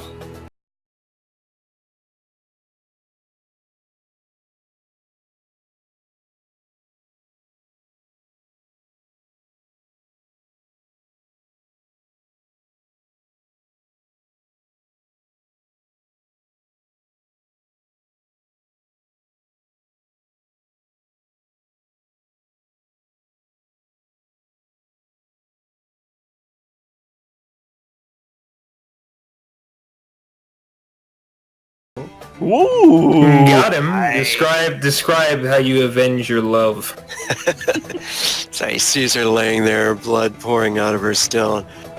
Enraged, Aragon charges over, stands above her body, and with a full, quick thrust, he pierces right under through the rib cage of this guy and twists the blade, rips it out of him. As the guy falls to the ground, Morphine dies there in the sand next to her. That is it for him, actually. He has... That's it. Yep. Save and frenzy. I'm gonna remove her from under you so you don't accidentally click on that. Alright. What remains of the slaves? So the old man looks a bit sad. Definitely, he sees the Morphine go down, but he does look at her one moment as she's there dead, and a look of grief on his face, but he's still in this moment. And he looks at you, nods, and begins to rush over towards the ones that are coming down from the platform rather boldly, and is going to go for a heavy attack on the nearest one.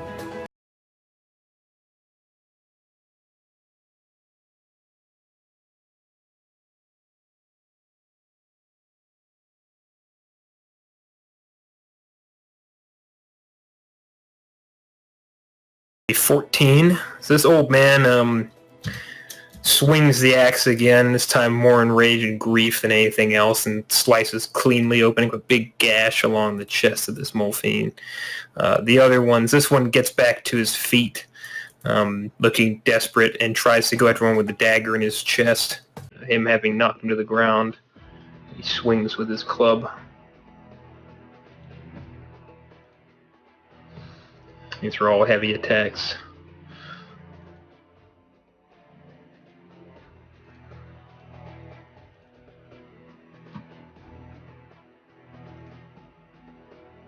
And the slave coming to his feet, and, damn lizards, and just swings this wide from the right, and just, you see the jaw unhinge on the one who is carrying the keys as he falls to the ground and spasms a bit before he stops moving. The keys. And this last one rushes the remaining Morphine on this side and goes in with his knife.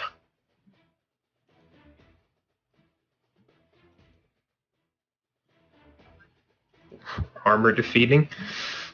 Nice. And rage as well.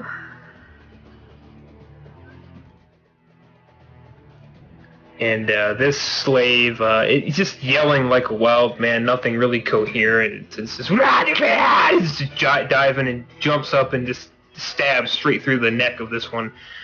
Kind of holding on to him like a carry-on, just keeps stabbing him in the neck repeatedly. And then it is Koth. Yeah, so says Koth feed, and Koth will charge at the one to the right of the human. That is definitely within charge range for the wolf. I would say the wolf has the movement of 4, so you can move him up there. That should be like 6 or 7 squares. And then, so Vargs have, I believe, 2 actions, so you can do 2 quick attacks or a rage attack with the wolf. I would like to do a rage attack. Koth is very angry. Go ahead and roll his attack. I'm going to give him a +1 because that Morphine is very engaged with the slave. Now, is this unarmed or melee? It should be unarmed for Koth. Let me double check to make sure for the Varg. Yes, so it's going to be unarmed. He gets a +1 to his modifier, and if you hit, it will be ×2 for the damage.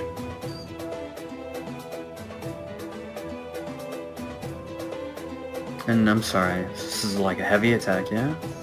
Yeah. Quick attack? No, you heavy attack's fine. You can put it in there, but it doesn't calculate anything just yet anyway. Why You did did double I not plus put the again. one? So I just don't put plus, right? 'Cause I Yeah, didn't you put just put 1. But it's fine. You've got a 12. So he is try to defend. Oh. So Koth runs up to strike this Molfine. It's not so much the Molfine's skill that dodges as it is the fact that there's a man kind of just jumped on him, stabbing with a knife repeatedly. That they just kind of careened just ever so slightly out of the way of Koth. Okay. So Koth had 7 more rounds with you. They last for 2d6, I believe. So that was his one. That was 1. I don't think he has any frenzies. That's probably it for him. Yep. Molfines. The old man's getting piled in on. So they're both going to get bonuses to hit on their rages. That'd be an 11.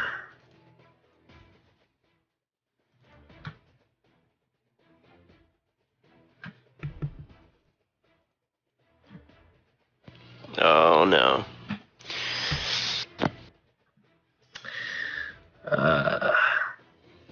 Not looking good for him. Poor old guy. You hear another sickening thunk, Aragorn, as you see the old man with the axe take a serious blow to the head and fall to his knees, skull quite bashed open. The other Molfine, being freed up, sees you and presses forward. Oh, here it is. Oh shit. Arrogant's gonna turn towards him with his blade and shout, Azrig! Azrig, protect the small human! Saves is it? Is that the 12 coming at him? Yep. Ooh, you can do it. You can do it, buddy. You lived through a giant fucking snake fight. You can live through a weird little guy. He's gonna try to parry it. Oh, YOLO. Give me the love. Give me the love. Oh no! Oh. If I wouldn't have tried So to what's the parry situation it. with parry as well, mechanically? I think it gives you additional +1 to hit if you successfully defend, right? That's my If understanding. it's a -1 when you're trying to parry melee, but if I do it successfully, I get an additional +1 modifier to hit him on my follow-up attack. Oh, very nice. Except for that -1. And that's Oof. yeah, and that's what I needed too. I needed it. Ooh. So you're gonna go down. Unfortunately, that was a power attack. So you try to parry, and you're there. I mean, you're more skilled than he is. You beat him to the punch, but he's just so strong. And this club comes down, pushes your rapier out of the way, and just batters you in the body.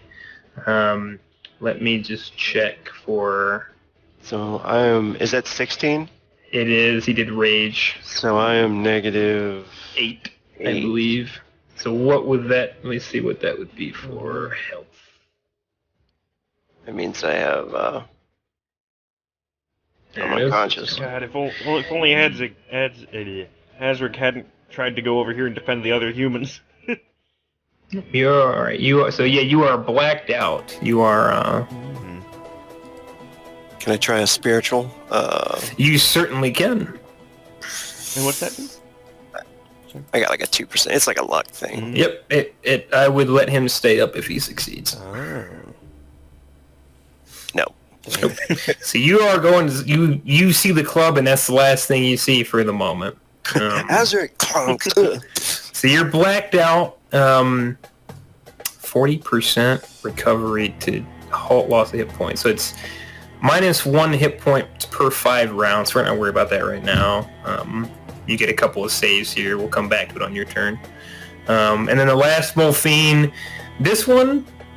So the other ones have been engaged with the combat. They haven't had a chance to see the snake. This one clearly saw Azrig decapitate this massive snake. So he's going to go ahead and make a will save here because they've been keeping this thing in a box, and here's this Sharfine that just killed it. Just fucking literally, up. boom, head gone. Oh. He's not having it. He sees it, looks at, what's happening, that a lot of them are dying that are here, and he just starts booking it. Actually trying to climb back up here and just leave this way, it looks like. Oh yeah, they've got climbing claws like me. Oh, I've got climbing claws! Boy, I'm coming! I forgot about my climbing claws. So he's actually gonna make that check at D12 with climbing claws. Yeah, he easily you see him scale it quickly, and he keeps running. Looks like. Oh shit! How close is he? Asrig. Yeah, well. Yeah, he can't get there. Furious with his new small human friend going down, he rushes over between the two and kind of goes to unleash a flurry. Pretty much, he's going in with the Tessin hard on this one to kind of open up on this one. Then, seeing as these guys over here are pretty well covered. So are you? So I know you've got 3 unarmed. How are you giving him these well, attacks? he's going to do a heavy. He's going to do a rage attack for the first one with the Tessin. And actually, yeah, he will go on the guy that just knocked his buddy out. Okay, so rage on him, and then Yep, rage on him, and then a unarmed on the other one with his tail. Okay, go ahead and do the rage. Ooh, it's only ew. That +3 though helps. If only he rolls really low. Nope. Yeah, then seeing as that doesn't quite land, he goes in with the Tessin, and then brings up the other arm back up to try and get him with an unarmed. So I'll do that.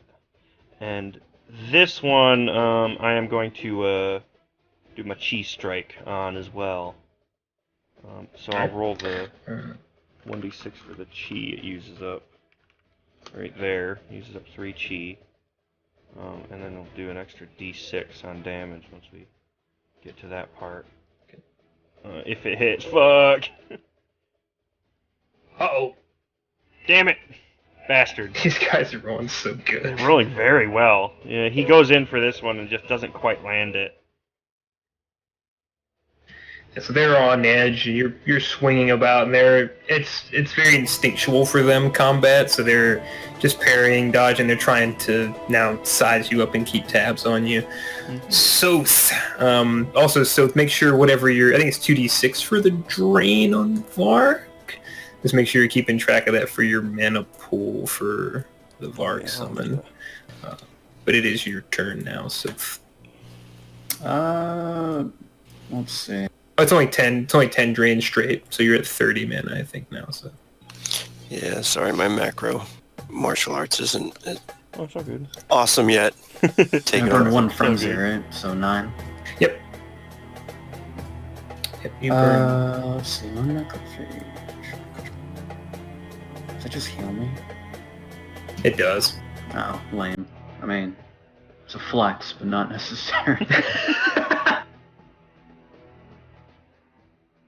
So which one? Some of them are running away, yeah? The one who is up here, yeah, he's running. You saw him. He looked at the dead viper, looked at Asrig, and decided it wasn't worth his time anymore. I don't know. I guess I'll go help out.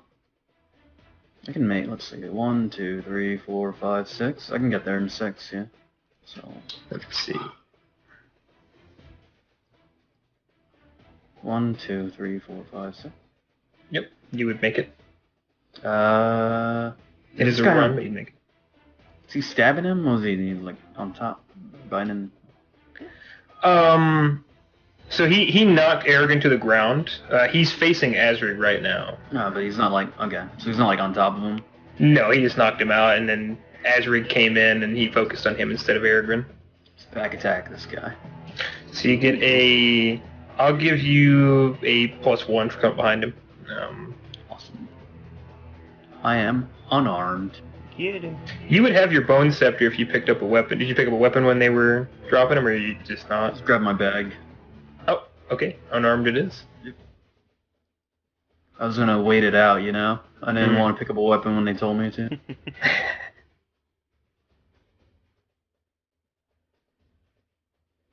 Ooh. There you go. Oh. Oh no. The Damn. tie goes to defender in this system, unfortunately. So he does spin, and he kind of feels the rush up behind him with the rush of wind as you're closing, and turns and just kind of ducks ever so slightly as your claw or fist goes past him. So that was a quick attack, so you've got one more action if you want to take it. Let's do that again. Alright. This time I can see the whites of his eyes, the yellow, I don't know. The green. No +1 for this one because he's looking at you now. Ooh, Nice. Oh. that is a hit. Roll your damage. Uppercut, Damn uppercut, it. uppercut.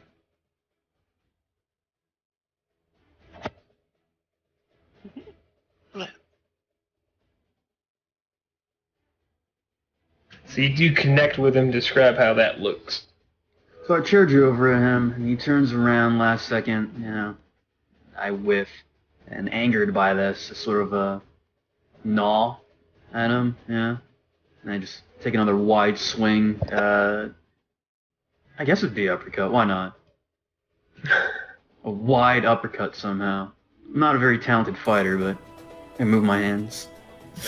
So the uppercut connects. It's a very wide swing, looping uppercut, and it chin checks him. You see one of his teeth kind of chips as it connects. He spits out some blood, and he looks pretty pissed off. It looks tender, delicious. Aragorn is unconscious. I guess we can make the 40% body stat. No, this is I think it says D100, so that's my understanding. Is that right? Okay, yeah. Mm. I'm going to roll D100. Yeah, just to keep from losing a hit point every 5 rounds, you had to roll a recovery. Awesome. So I won't be bleeding out. If I'm Nope, just you laying are stabilized. The cuts were not that deep. You're just sleepy. All right. laying there in my blood, face to face with her, laying there in her blood. Oh God. It's so romantic. As the dead Molfine looks on at you both. The slaves will try to go in. This one who killed one with the keys turns and just tries to backswing on the Molfine that coughed, and the other fighting is going to get a +1.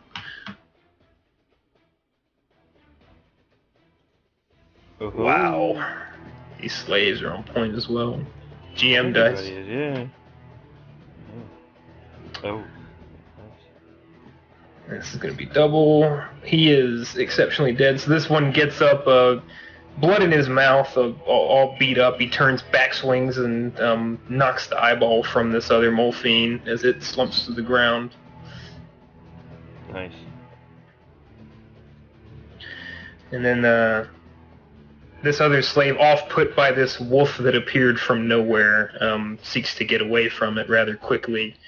Seeing that other slaves and humans are in trouble, he runs over, knowing that only all of you are either all of you are getting out or none of you. He rushes the Molfine that Salt is fighting and tries to gut him with the knife. You can do it. Get him. So you get +1, so that's 14. Oh shit. Ooh. Molfine takes the club, knocks the knife to the side, not disarming him, but then is going to get his own follow-up attack as a counter for that crit defense. Oh. Poor fella's a bit surrounded. But the slave nimbly dodges and ducking his head back and brings the knife up. It is Cough. I told him to feed, he better feed. He's gonna... He's going to kill that slave. There's that one running. Yeah. What was, I don't think... Was he running or was he climbing? He's like run climbing. He is run climbing, yeah. I put his movement down a bit because he had to scale that wall, so... Koth is a loyal pet. He will go for the one I'm fighting. Okay. gnaw. Go ahead.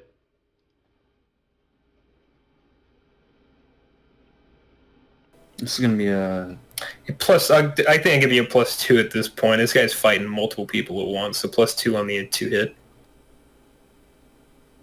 Oh man, Koth not having a good day.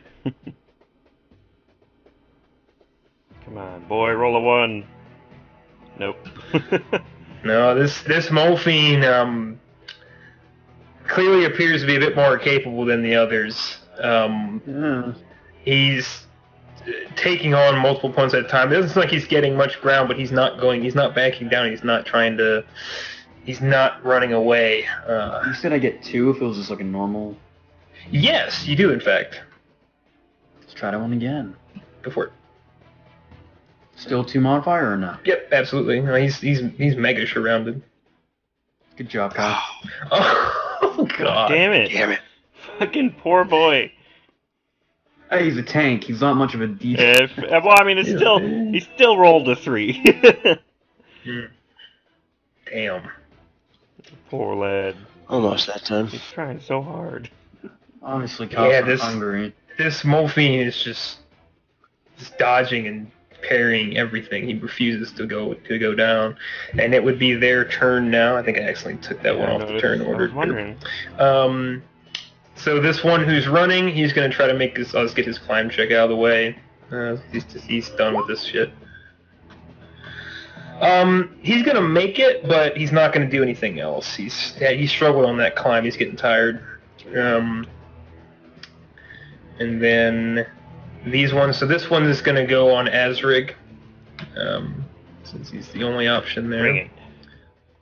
Rage attack. Come on, you little fucker. Oh. And then physical or dodge or. You can either dodge with just straight physical defense, or you can parry and take a -1 to your defense. I'm just gonna dodge. As he tries to like shift out of the way. In a very serpentine. So you do, and that is his turn, I believe. Yep. And then the other one, the wolf is the most threatening, so that's what he's going to try to hit. Not the doggo. And you can just make a Is it physical press defense for on it? Koth.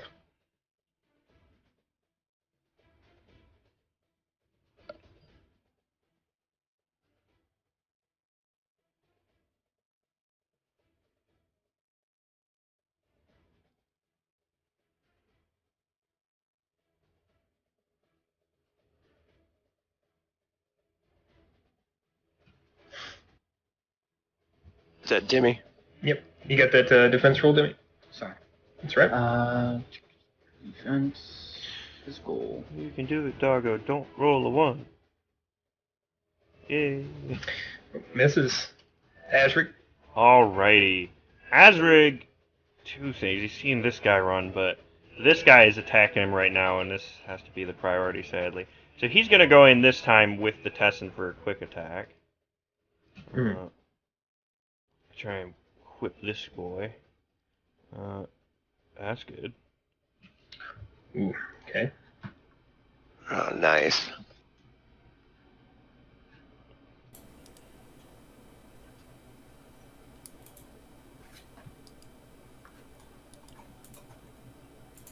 Oh. Oh, Shit. just barely gets the club up in time. Yep, as he kind of goes down, he sees this guy here, but that other one running. Is it worth it? Not really. That one's not yet dead. Yeah, it's not really worth going for that other one as much as he wants to.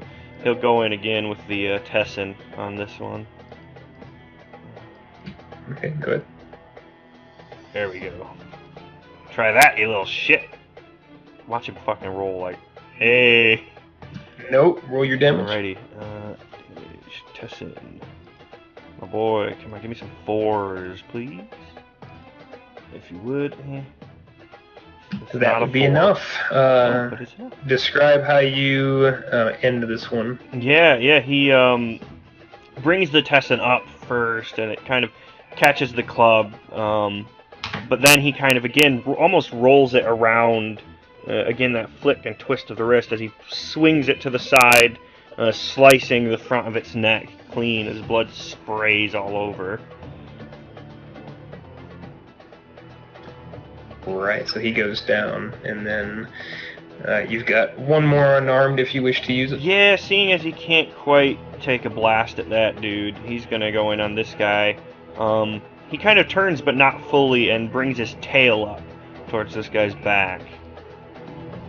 And I'm gonna use a chi again. Let me do that real quick. Yeah, you will get a +2 to hit on this guy since he's fighting 4 people now. 3 chi. And you said it was how many? Plus, sorry? +2, so he's got 16. Roll butts.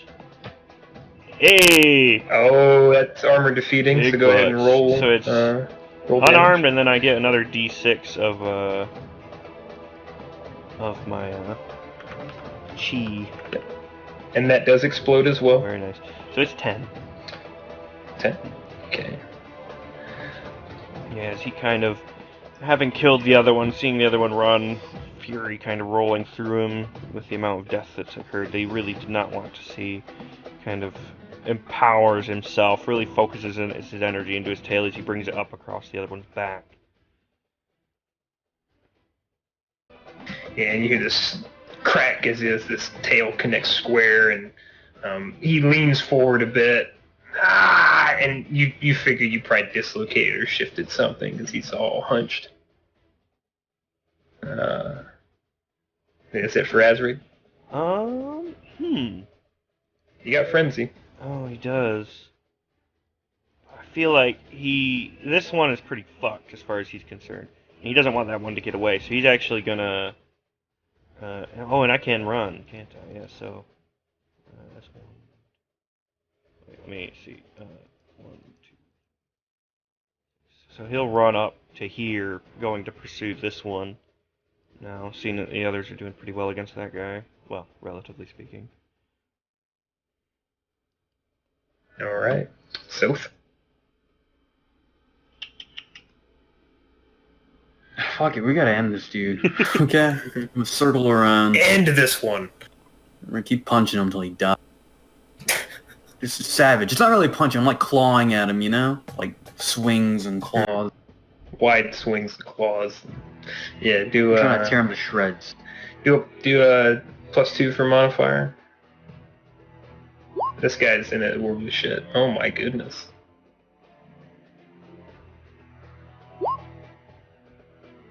Okay, he so even with the back hunched over, it's just desperately trying to hang on for dear life, and then go ahead again.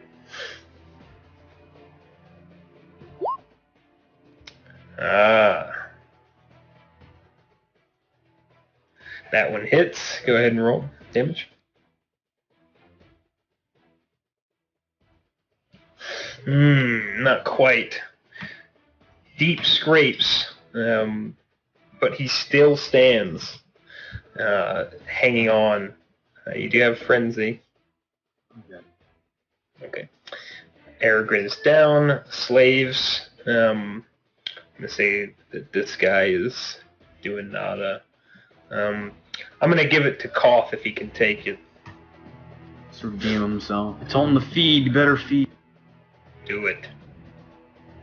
+2. Alright, YOLO. Alright. That hits.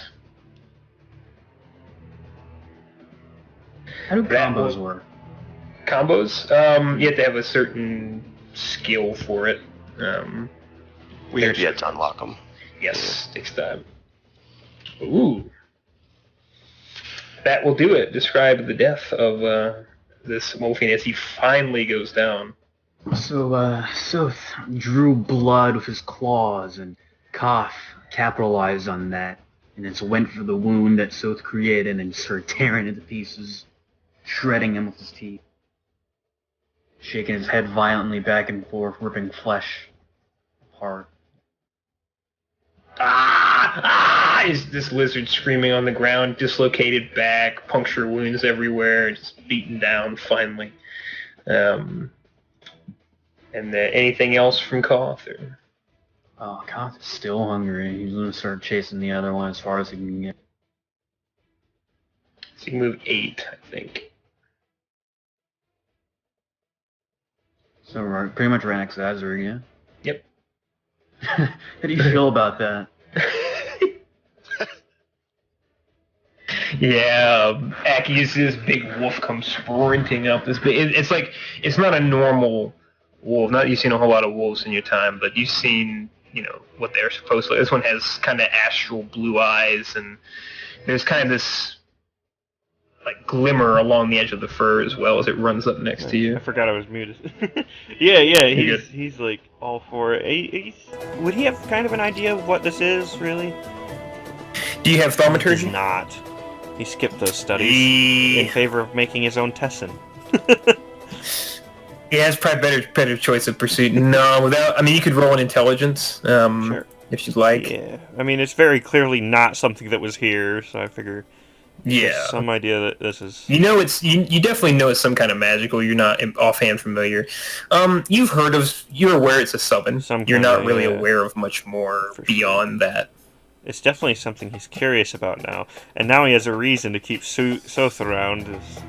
He wants to do this now. It's like, ooh, big wolf friend. Can I make it a lizard? I was gonna kill you, but I like this dog. Cool Molfine is next. He is the last one. He is gone. He has flat ground ahead of him. He has no interest in this fight. You see him dip down a corridor into the darkness, screaming the whole time. I was gonna say, there's no way I can quite get up to him. Or... No, unfortunately, with it being, I mean, you could definitely climb and try to chase, but he's disappeared from your sight at this point, unless you're willing to commit to it to chase him down. No, I mean, the most he would do is, if he can still see him, he'd kind of run and clamber up this, and then take a shot with his mana bolt if the guy was still in view. But since I presume he's probably not. No, he's. You see dark. You see him. You see him just over the edge, disappear into a dark corridor, and you hear the footfalls get further away. Charges forward and clambers up this actually surprisingly fast, and then realizes that the thing is gone. Kind of turns and drops back down. He made it off the board. Mm-hmm. He said, hell no, I'm out. All right, so we will clear initiative. I'd also like to siphon power off of Koth. Alright. Convert that into mana. Yeah, sure. So siphon that, let's see. Siphon power. So it gives D20 other hit points per round, so just roll D20 and it gets converted into mana. Yep, I'll do it for one round, and then I'll try to cut it so I don't keep doing it. Okay. That's pretty sweet. So you siphon it, you get 13 mana back. You see some energy come off of Koth, and he looks a bit more. He's a bit less bulk. Like there's some muscle comes off of him, but it doesn't seem to mind or affect him in any way. Other than that, We're free to pretty much move however now. Yep, you are free to move. However, Azra trying to rushes back over now. The fight over. Taking a look at Aragorn, trying to see if he's like doing okay or not. He's rather beat up. He looks like he took a solid blow to the chest. I will say you can pretty easily stabilize him here, but him recovering would be a tall order right now without some kind of assistance. Yeah, he kind of looks Aragorn over. In check? Oh, okay. Yep, in check, and you can try to bring him up to like 1 hit point. Unless you have like healing skills, but yeah, if you have healing or medicine, you can do it. He's not the most healing 3 hit inclined. points. Yeah, we'll go 3 hit points. So yeah, you're able to do well enough to get him back up, and He's no longer Yeah, bleeding. Azrig kind of looks him over. It was a blunt impact, so he's not really quite sure how well to treat it, but he kind of attempts to, relieve some of the bleeding, soften it up a bit, and do whatever he can to bandage him and Sorry, such. I didn't Oh, get that location. Alexa's in. Um, She's very confused about where he's applying the bandages. But but yeah, so he does what he can to patch up Ergrin and finally gets him back. You said conscious again, yeah? Yep. So he gets up. Arrogant. You open your eyes, and So there's a big lizard in front of you your just- face. yep, big lizard and a scraggly-looking guy as well, both looking at you as you're on the ground. are you gonna say that I'm at 3 or? Yep. You can go ahead and push yourself to 3. Human lives. Yes. Good. He looks around for a second. Did we win? Yes, kill pitiful weak Malphine. Oh. Feeling a bit of pain. We have to get out of here. Yes. Another one flee. The keys. Yeah. One fled. Yes. Must leave soon. Perhaps brings help. And you see him kind of rush over to the one that's down around the old man and grab the keys, and he undoes his and then tosses the keys to you or the old man, whichever seems more swift to it, pretty much. Aragorn would make sure to pick up his blade and his knife as well, and I don't think there's any other weapons that look worth it. I mean, so on the Molfine, you pretty much see bone axes, clubs, things like that. There is that chest from before that hasn't really been looked Yeah, through. I was gonna say, that is very good. Did they lock it back up after they were done? They did, but there is a dead Molfine with keys. Yeah. I was gonna say, Azrig, approaches and kind of turns to Aragorn. Keys, yes. He's waiting for the others to all unbind themselves from what's left of their bindings first. Yeah. These guys kind of unbind, and he goes over and helps up the guy who got knocked to the ground a couple times. And these fucking lizards thought they could hold up to us. Yes, Malphine weak, pitiful things. Well, I'm glad I had to fight none of you folk. And he looks around. Shame that old Girek and Melda didn't make it. Except the 2 dead slaves. Poor humans, too weak to withstand attacks. I'm still standing, and he looks around. Yes, this human does well. Very good. Aragorn falls on a knee over by the chest and did you open it already? Oh, it was locked still. Oh, okay. And whoever has the keys can open it, and the chest opens up, and you see lots of weapons in there, some items. You can actually make me perception checks.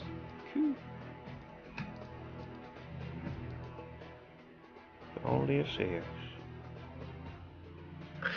So Aragorn, you guys are kind of rummaging through. A lot of it's pretty the same. There's a lot of just similar quality weapons. You do notice a couple of vials, though, with red fluid in them. And if you want to make an int check, you certainly can. Sure. Anyone who's interested. My boy. He knows things. Well, he forgot a lot of it, though. Yeah, you guys don't know. It's just red fluid inside a bottle as far as you're concerned. Probably some kind of juice, yeah. Cactus juice. Red cactus juice. Yeah. Yeah, Azric likes the idea of that.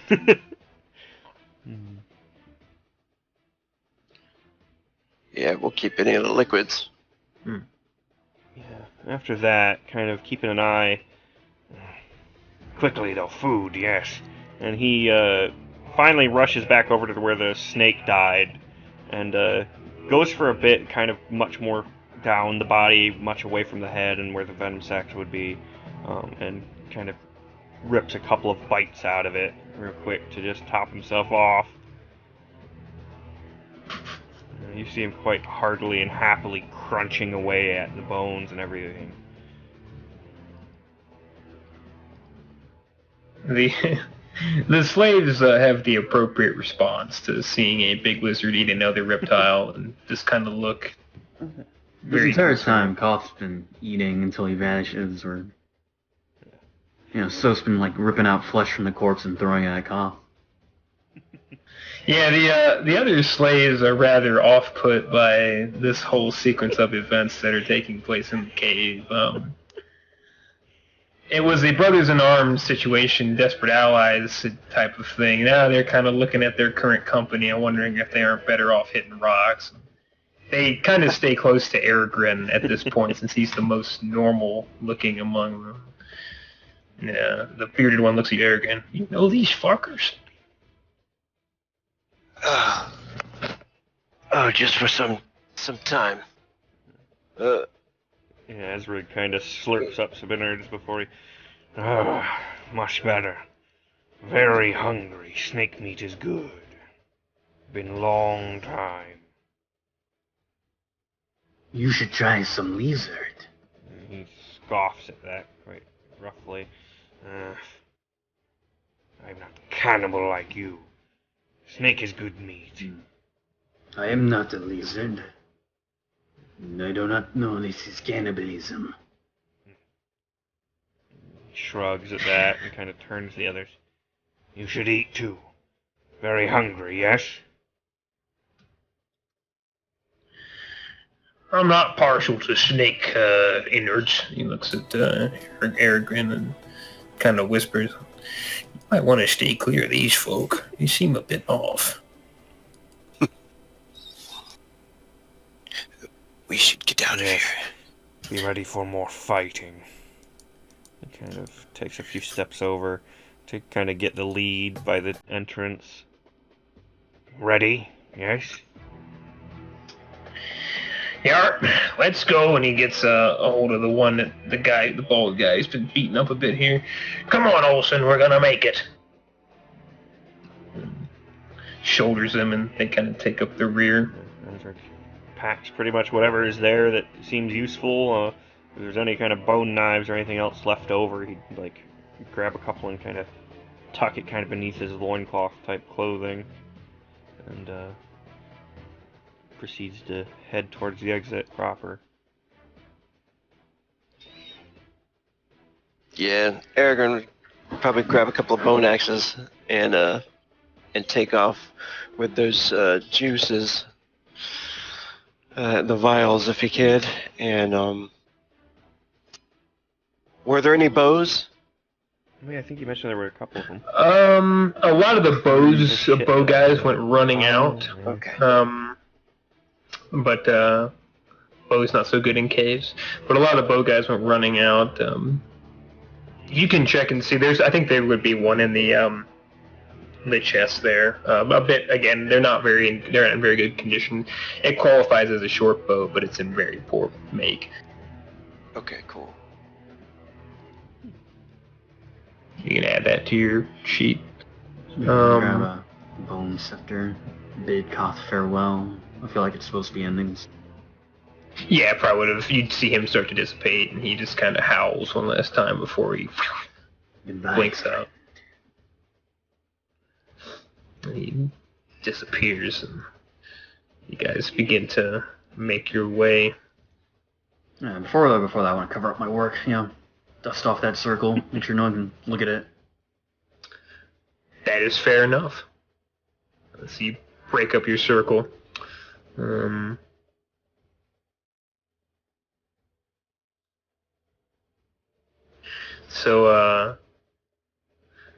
Well, will follow okay. them out. So, one moment. So, leaving the cave, you work your way through the winding passages. There's not much resistance, and you see several slaves kind of join you on the way out, running as well. just not saying anything, just packing in because they see something that's not a mole fiend exiting the caves. Well, at first, And, I mean, yeah. oh shit, we're out. When you come outside, you see a rather heartening sight. So you'd be familiar, even if you've only been in country for only a few weeks, that of the major city Dumdo, that is a coastal city. You see their colors flying on the outset of these palisades, and there's a battle being engaged outside of the fortress area here.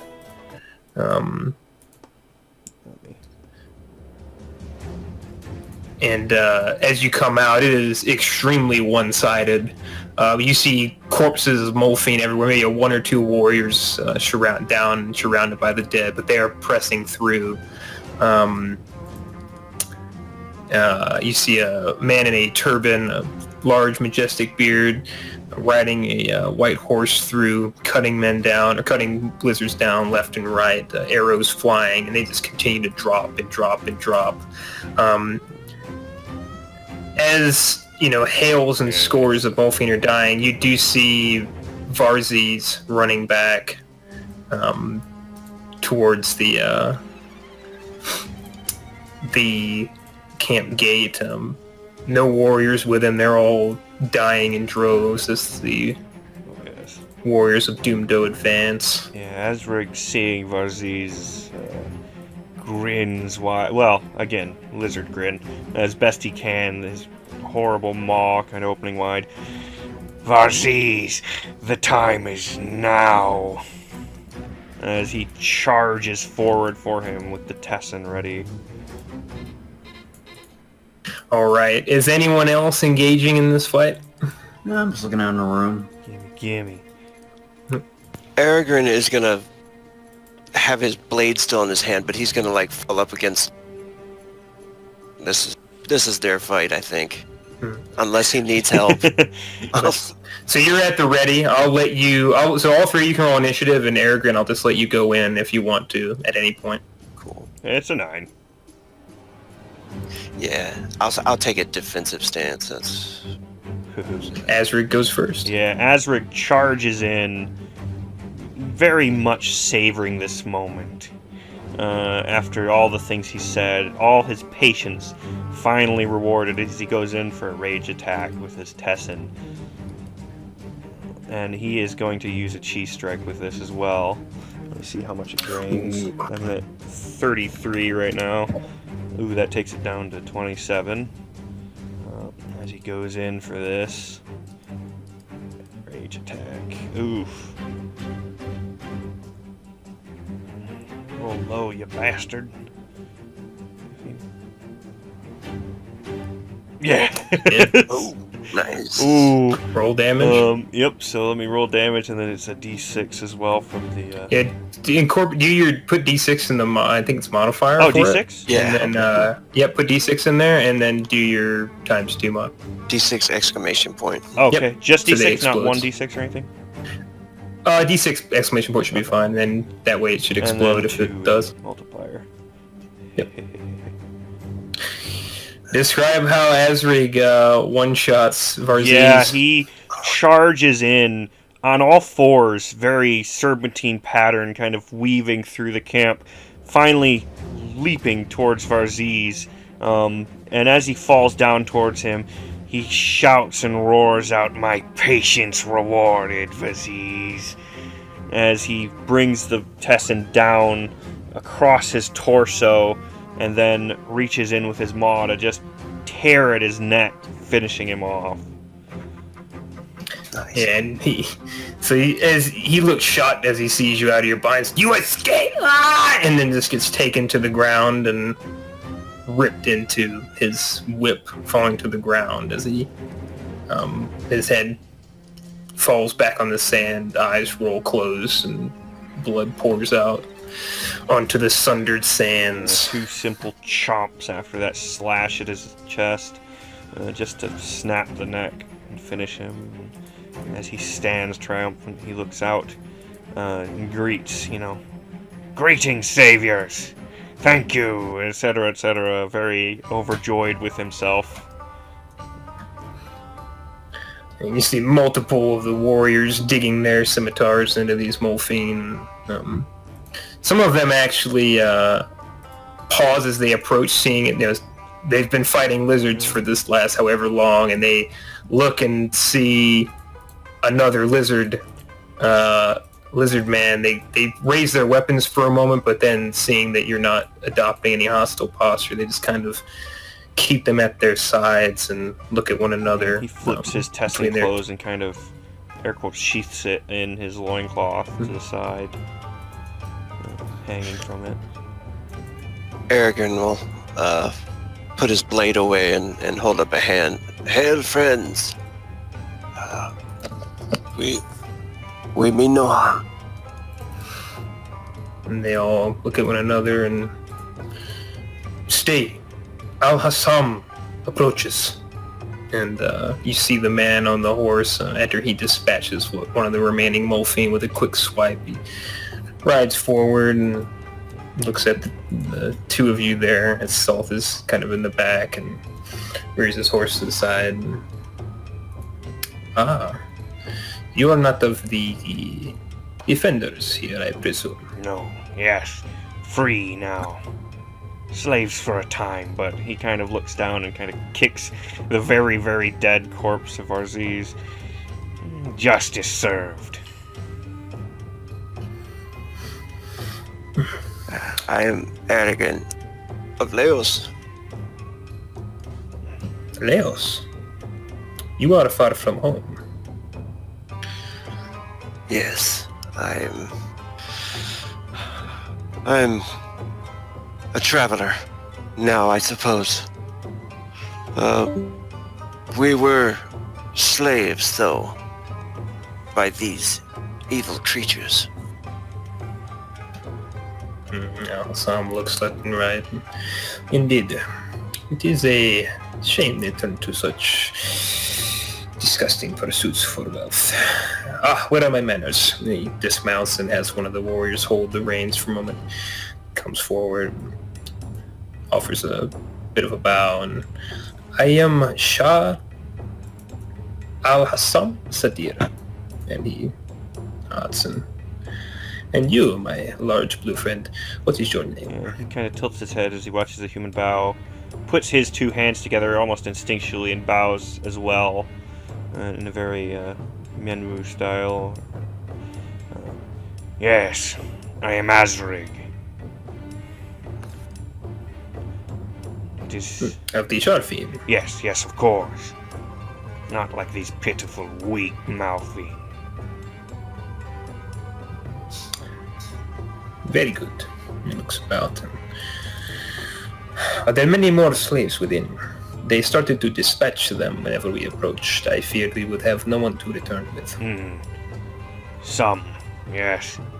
Safe now. Many Malfi dead. Their snake dead. And Aragorn, kind of still wounded pretty bad, leans up against one of the poles and says, I think perhaps maybe some of the Molfine are still in there. Yes. Some flee. Other tunnels. Probably lead out. Escapees. We'll be prepared for them. There is only one way in and one way out. This is a death trap for defenders. And he claps his hands. Hassan! And you see a couple of warriors come up. Yes, my Shah. Take some men. Go in. Get rid of the rest of the Malfine. Take as many of the slaves out as you can. Free them. You take them back to Doomdo to recover. As you wish, Shah. And a couple of them push past and disappear into the caves, looking over the Wendigo as they enter, but seeing that it's not doing anything untoward. I'll wave them off. Assam looks and... Well, you are free. Whenever we are finished here, we intend to take all those who wish it to safe passage to Domdo to recover, to try to rebuild what might have been lost. I cannot offer in return of what was taken from you, whatever it may be, but I can offer you safe passage and good life in Doomdo if you wish it. Azric gives a nod at that. Very kind, yes, Savior. You do well for us. Peregrine looks totally pleased at this. A big smile on his face. I would gladly follow you to the city. Sam nods and smiles, and he looks at Soth behind, and a bit of concern, and he recognizes you have a Wendigo among you. Yes, the corpse eater. It helped. Well, I extend my offer to you as well, Corpse Eater. We have many Vatagi in the streets of Doomdo. All are welcome in our city. That is good to hear. But I would ask that you keep your corpse eating to the dedicated time for your kind. We have tried to make amends and tried to make certain assurances so that everyone's needs are met. Yes.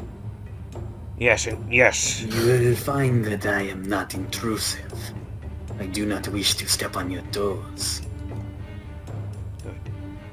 And I do not wish to have them stepped on. I appreciate it. And he smiles. You're a very injured Aragon of Devious. Would you like to see my physique? Oh, yes, please. Yasha! And he yells for one of the bow women. Take this Menorios to see Atugan. He will take care of him. Is that a woman? It is. Well met then. Thank you very much for your help. And the woman... interesting. The woman nods and motions for Aragon to follow her. And, My lady. and Alasam looks at the others and, well, rest, recuperate your wounds, and we will begin travel as soon as my men are finished in this tunnel. Very good. Yes. And he kind of looks and turns towards Soth. And Wendigo, yes, corpse eater. He kind of walks over. You spellcaster, yes. Summon that creature. Wolf thing. You will not be talking about this, yes? Favor for favor, yes. You teach me. I keep secret and teach you.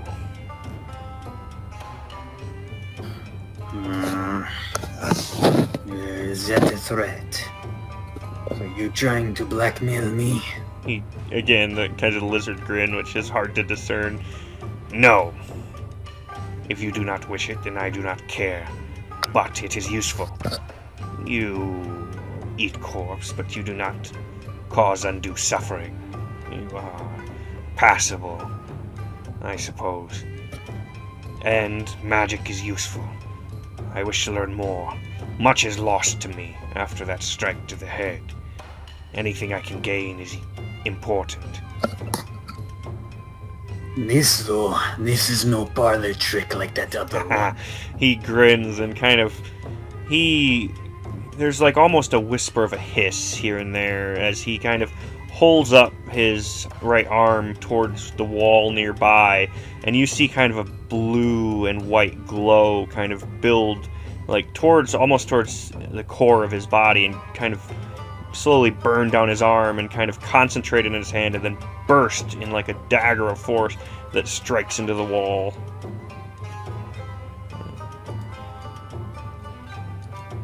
What was that? It's a mana bolt. Yes, very useful. He, again, that kind of lizard-like grin. Good for killing spellcasters. You trying to show off? No. This is not the same kind of magic. No, yes, but you might learn. It is good to know, good to learn. Anything you try, it is worth it. I warn you, very dangerous. These Beings are very useful, trusted allies, more than people, but should you mess up, should you lose hold over them, they will very easily, very quickly turn on you, if not worse. Yes, this is fine. There is no magic without danger.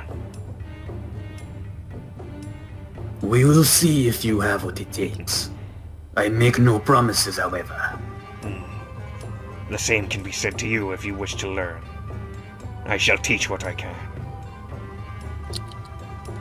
If we have the time. Yes, much time to be had with nothing else to do.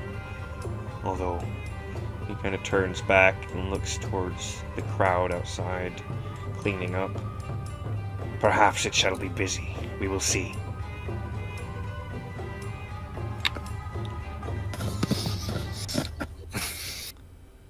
Alright.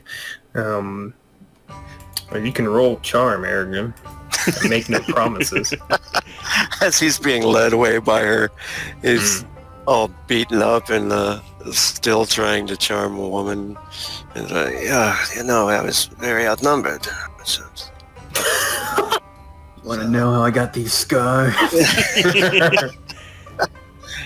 as he's walking off with her, yeah, he'll go for a charm check. Watch him just fucking. There are many. We hold our own. Oh. Okay. You guys are walking along, and she's still kind of caught up with the battle. She seems mildly impressed that you're still alive, and looks at you. And, are all men of Leos so thin? No, just me. I'm quite unusual. You would find out.